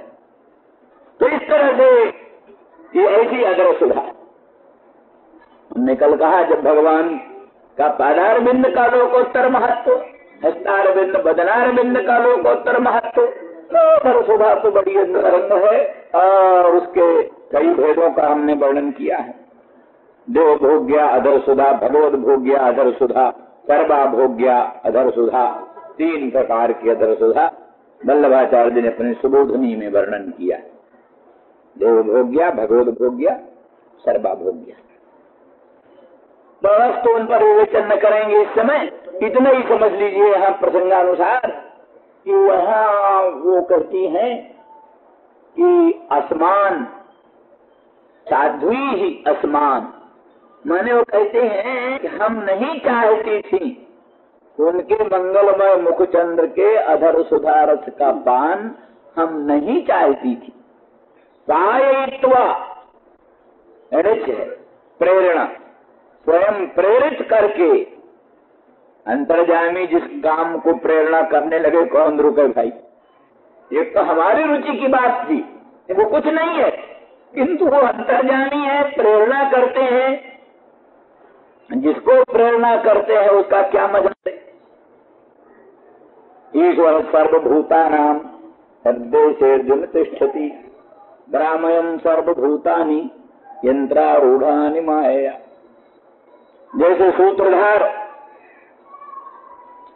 कांच की कठपुतलियों को अपने इच्छा अनुसार नचाता है, कैसे अनंत कोटि ब्रह्मांड के अनंत अनंत ब्रह्मांड देव शिरोमणियों को अपनी इच्छा से जो नाच नचाते हैं, उनकी प्रेरणा को कौन ना करे। अज्ञो जंतुर्नीशोयम आत्मन सुख दुखयो। तो इस प्रकार से अंतर्जामी तो जो कुछ करता होगा ठीक ही है, परंतु श्याम सुंदर मदन मोहन ब्रजेंद्र नंदन ने हमारी इच्छा न होने पर भी बलात् छलात् बल से छल से हमें अपने मुखचंद्र की सुमधुर अमर सुधारस पिला दिया। ये कुछ भगवान की लीला है। कई लोग लालसा बिता देते, भगवान के मंगलमय अंग की छाया का भी दर्शन होना मुश्किल, आया का भी। और कई लोग नहीं चाहते, उनसे मैत्री जोड़ लेते हैं, उनके पास पास खेलते। किसी भक्त ने कहा, गोपालाजर कर्दमे बिहर से अभिप्रात भरे लज्ज से। हे श्याम सुंदर, हे मदन मोहन, आप कैसे निरंकुश हो।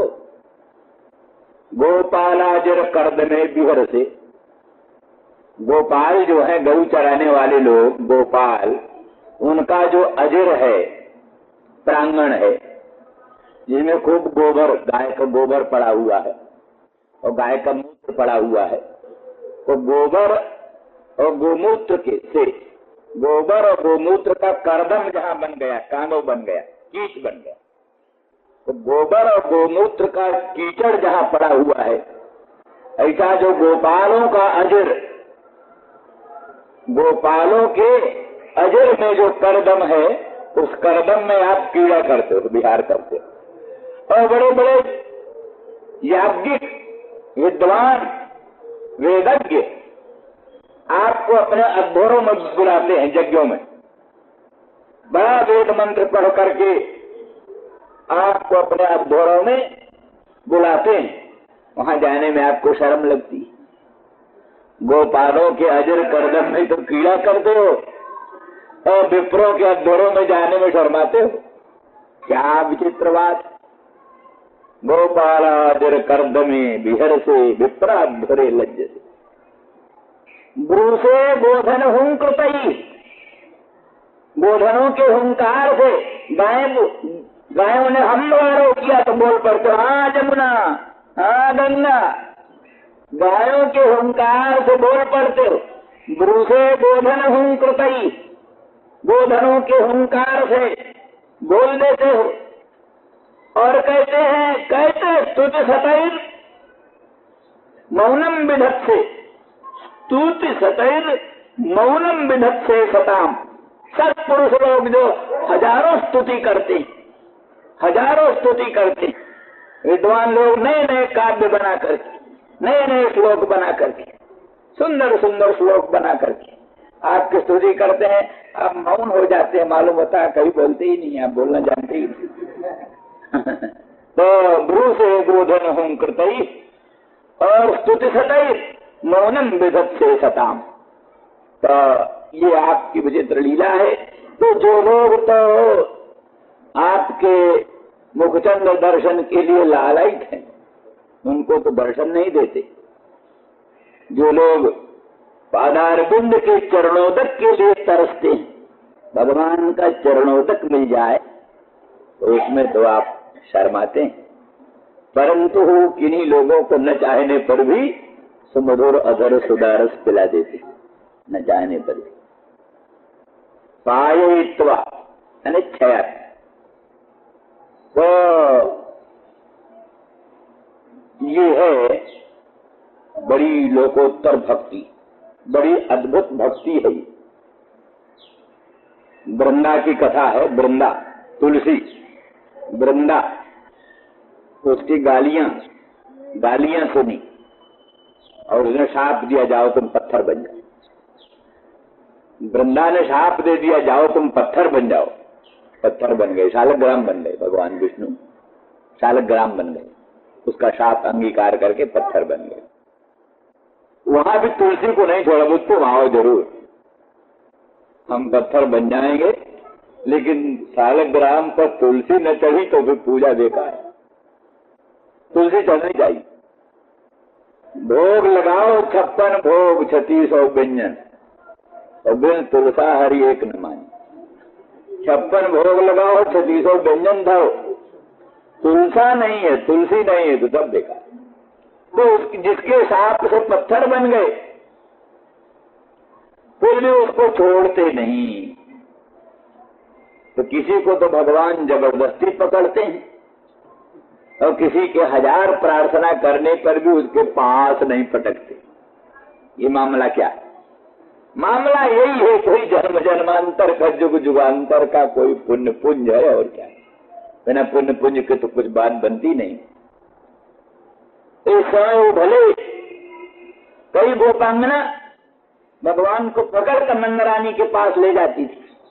देखो नंदरानी, ये तुम्हारा लाला बहुत परेशान करता है, हमारे घर में आता है, मक्खन चुराता है, दही चुराता है, और ऊपर धरती है तो उलूखल पर चढ़ करके और ऊपर पहुंच जाता है।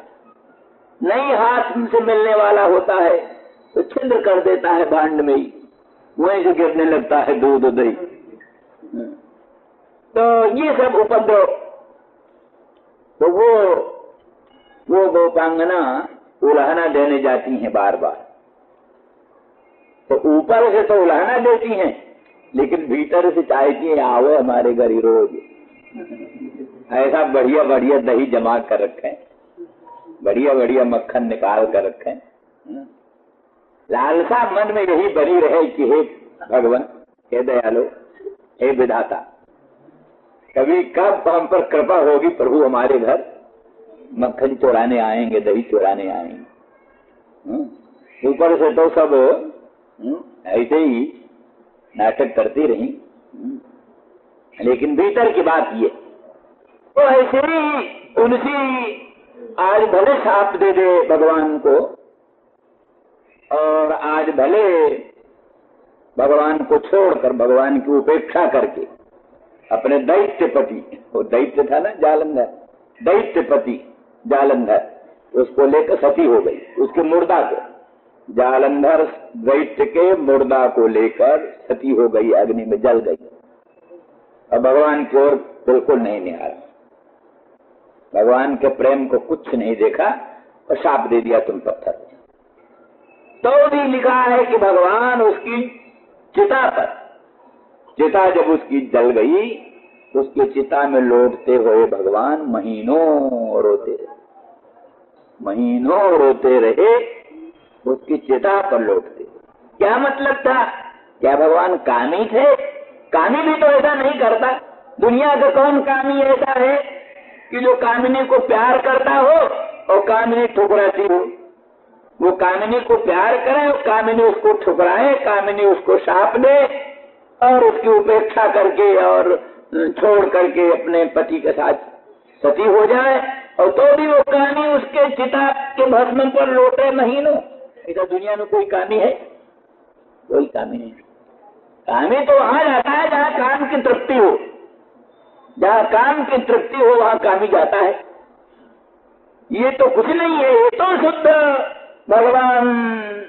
भगवान भक्त वत्सल हैं। भगवान जन्म जन्मांतर में, कल्प कल्पांतर में कभी किसी के मन में एक बार अच्छी बात आ गई, उसी को फिर भूलते नहीं। तो हजार खराब बात होती हो उसका ध्यान नहीं। वाल्मीकि रामायण अपने वाल्मीकि में महर्षि वाल्मीकि लिखते हैं, तो कदाचिदुपकारेण कृते नैकेन तुष्यति न स्मरत्यपकाराणाम शतमप्यात्मवत्तया। किसी ने एक बार कोई अच्छा काम कर दिया, भगवान उसी को सदा याद रखते हैं। फिर उसने हजार काम खराब किया, बड़ा खराब किया, उसको भगवान अपने मन में लाते ही। तो तुलसी क्या कर रही है? शाप दे रही है, अपमान कर रही है, तिरस्कार कर रही है, उपेक्षा कर रही है भगवान की, उनको गाली दे रही है। कभी जन्म जन्मांतर में उसने बड़े प्रेम से भगवान को अपना सर्वस्वात्म निवेदन करके और भगवान को ही मनसा वाचा कर्मणा चाहा है। उसी एक बार के सच्ची हृदय की चाह, एक बार जो सच्ची हृदय की चाह है, उसी को भगवान अपने मन में रखे रहे। कदाचित उपकारेण कृते नैकेन तुष्यति। कदाचित एक अच्छी बात किया और उसी से प्रभु तुष्ट हो जाते हैं। न स्मरत्य अपकाराम शतमपि, सैकड़ों अपकारों को भी कभी मन में याद नहीं। रहत न प्रभु चित चूक किए की, करत सुरत 100 बार हिये की। हृदय की जो अच्छी बात है उसी को प्रभु सदा स्मरण करते हैं। चूक जो होती है, चूक तो होती है प्राणी, चूक प्राणी से होती है। चूक न हो तो मानव नहीं है देव, देव से भी चूक होती, चूक सबसे होती। न कश्चिन न अपराध होती, कोई है ही नहीं जिससे अपराध न बने। लेकिन उस चूक को मन में न रखना, यही भगवान की भगवत्ता है, यही सर्वेश्वर की सर्वेश्वरता है। वही अशरण शरण अकारण करुण करुणा वरुणालय भगवान की विशेषता है। उस दृष्टि से जन्म जन्मांतर के संस्कार कुछ होते हैं, उन्हीं संस्कारों के बल से कोई भगवान को मनसा वाचा कर्मणा कभी चाहता, उसका परिणाम कभी न कभी होगा। मान लिया कभी ऐसा होता है, अभी नहीं हुआ। वेदांति भी मानते हैं कई लोग, वेदांत का श्रवण मनन निधिध्यासन करते रहे तो साक्षात्कार जीवन में नहीं हुआ। तब बेकार गया श्रवण मनना भी? नहीं, बेकार नहीं गया। कभी अकस्मात तत्व साक्षात्कार। वामदेव को माता के पेट में तत्व ज्ञान हो गए। माँ के पेट में रहे, वहां कोई गुरु नहीं था, कोई वेदांत वाक्य नहीं था, कोई सामग्री नहीं थी। उधर में माँ के पेट में तत्व ज्ञान हुआ, साक्षात्कार हुआ। और वहीं से बोलते हैं अहम मौरभवम सूर्यस्य कक्षीवाम, सर्वात्मता बोधक वाक्यों का प्रयोग किया। तो बोले कैसे उसका वामदेव को तत्व ज्ञान हो गया माँ के पेट में? बोले पहले कभी ब्रह्माभ्यास करते रहे, श्रवण मनन निधिध्यासन करते रहे, कोई प्रतिबंध रहा। उस प्रतिबंध के कारण श्रवण मनन निधिध्यासन करने पर भी तत्व ज्ञान नहीं हुआ। वो प्रतिबंध यही रहा कि एक बार माता के गर्भ में आना था, यही प्रतिबंध था। माता के गर्भ में आए, प्रतिबंध पूरा हो गया। प्रतिबंध पूरा होते ही जो पूर्व काल का श्रवण मनन निधिध्यासन था, उसी के प्रभाव से अकस्मात तत्व साक्षात्कार। इस प्रकार से कोई प्राणी भजन करता रहता है, भजन करता करता अपने शरीर को सुखा देता। कहते ध्रुव जी को भगवान का दर्शन 6 महीना में हो गए। ध्रुव जी ने भगवान का दर्शन किया और बड़ा आश्चर्य प्रकट किया कि बड़े बड़े जोगींद्र मुनींद्र अमलात्मा परमहंस जुग जुगांतर तक आराधना करते हैं प्रभु की, तो भी दर्शन दुर्लभ हमको 6 महीने में कैसे मिल गई। तो ये इच्छा, ये मन में बात जिज्ञासा उठी, तो भगवान ने मस्तक पर हाथ धरा और कहा, ध्रुव देखो, दिव्य दृष्टि दिया, देखो मेरी प्राप्ति के लिए तपस्या करते करते ये तुम्हारा शरीर सूखा पड़ा, दीमक खा गए, ये शरीर देखो इस कंदरा में, ये शरीर देखो इस कंदरा में, सैकड़ों कंदराओं में ध्रुव जी के शरीर बड़े सूख रहे, किसी को दीमक खा गए, किसी को बाघ खा गए, किसी को शेर खा गए, किसी को वही बिना अन्न जल का छूट गया शरीर। इस तरह से सैकड़ों शरीर विभिन्न कंदराओं में पड़े पड़े ध्रुव जी के, और वो नष्ट हो गए। बोले, ध्रुव जी उन सब तपस्याओं का फल है, आज 6 महीने में तुमको मिल गए, एक दिन में नहीं मिलते। बहुनाम जन्मनामन्ते ज्ञानवान माम प्रपद्यते, बहुत जन्मों के अंत में ज्ञान। इसलिए धैर्य चाहिए, धैर्य, तपस्या व्यर्थ नहीं जाती। भगवान के लिए एक तुलसी दल अर्पित कर दो, व्यर्थ नहीं जाएगा, एक बिंदु गंगा जल अर्पित कर दो, व्यर्थ नहीं जाएगा।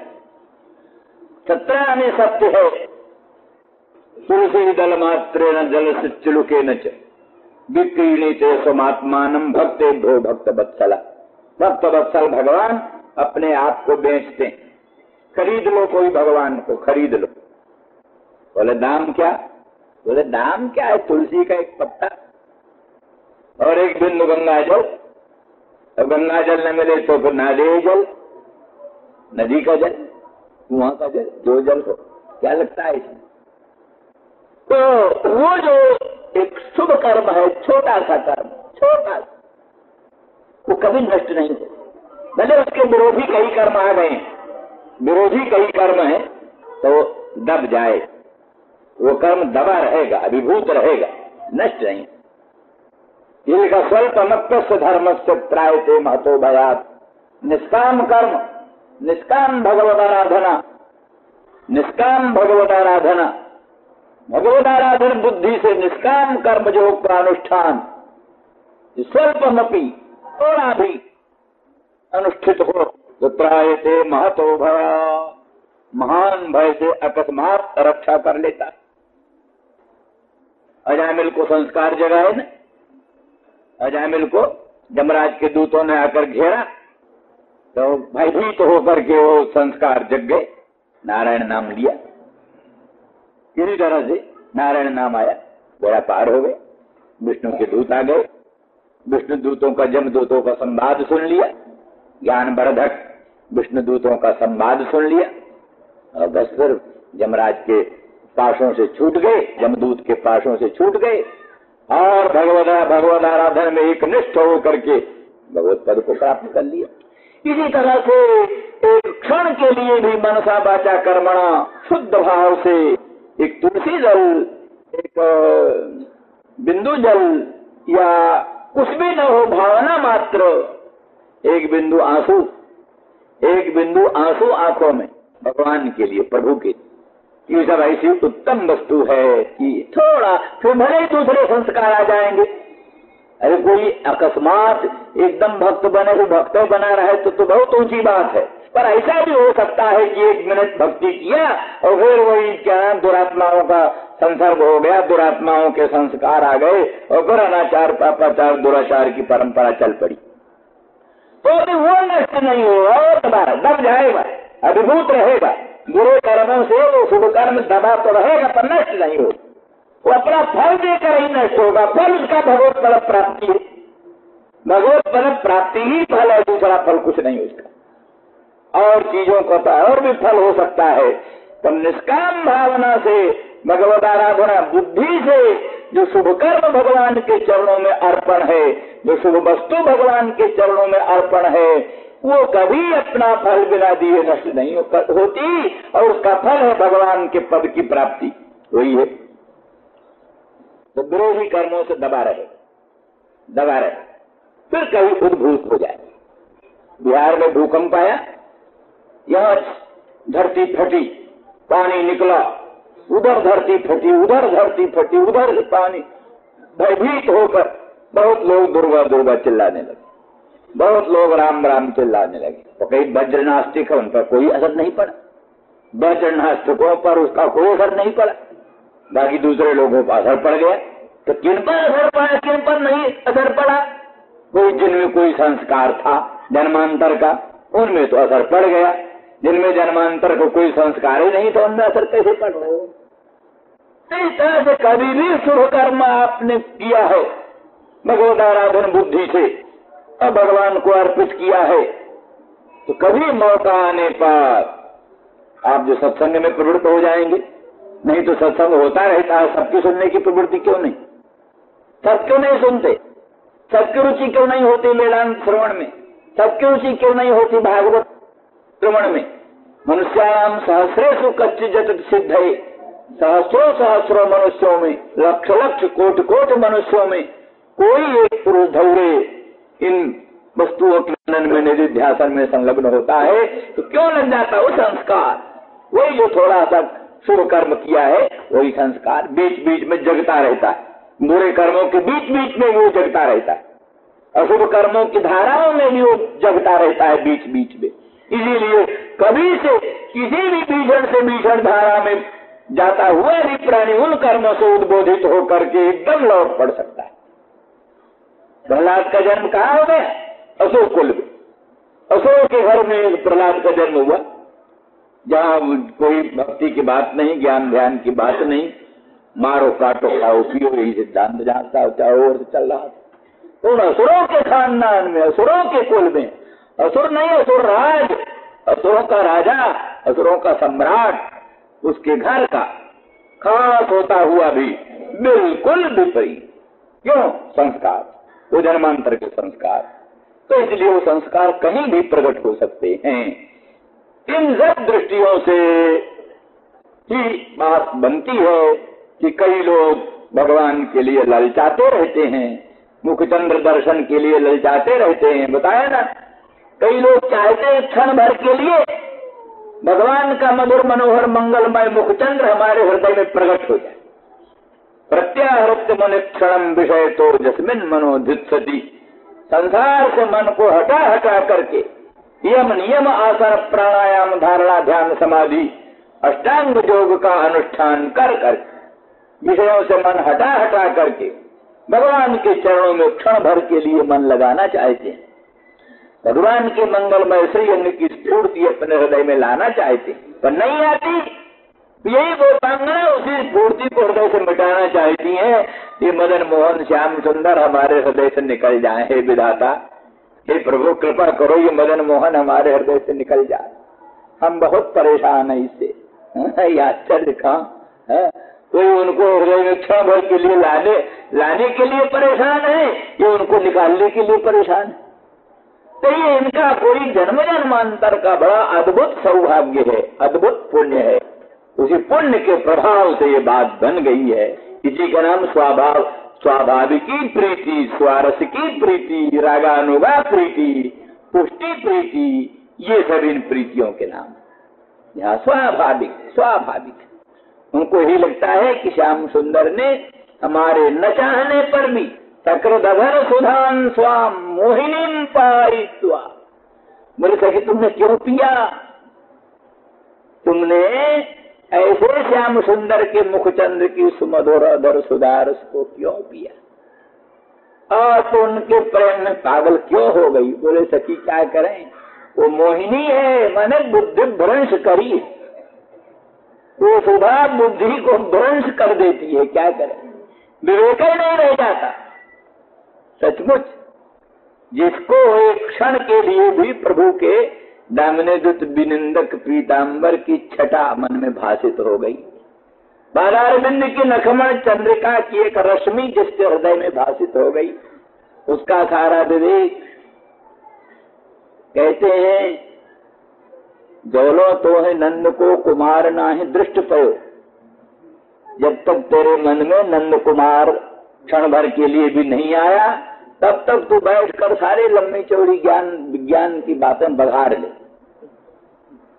जो दो ही नंद को मारना दृष्टि पर तो बैठ, जो कर ले, वेदांत विचार कर ले, ये कर ले, वो कर ले।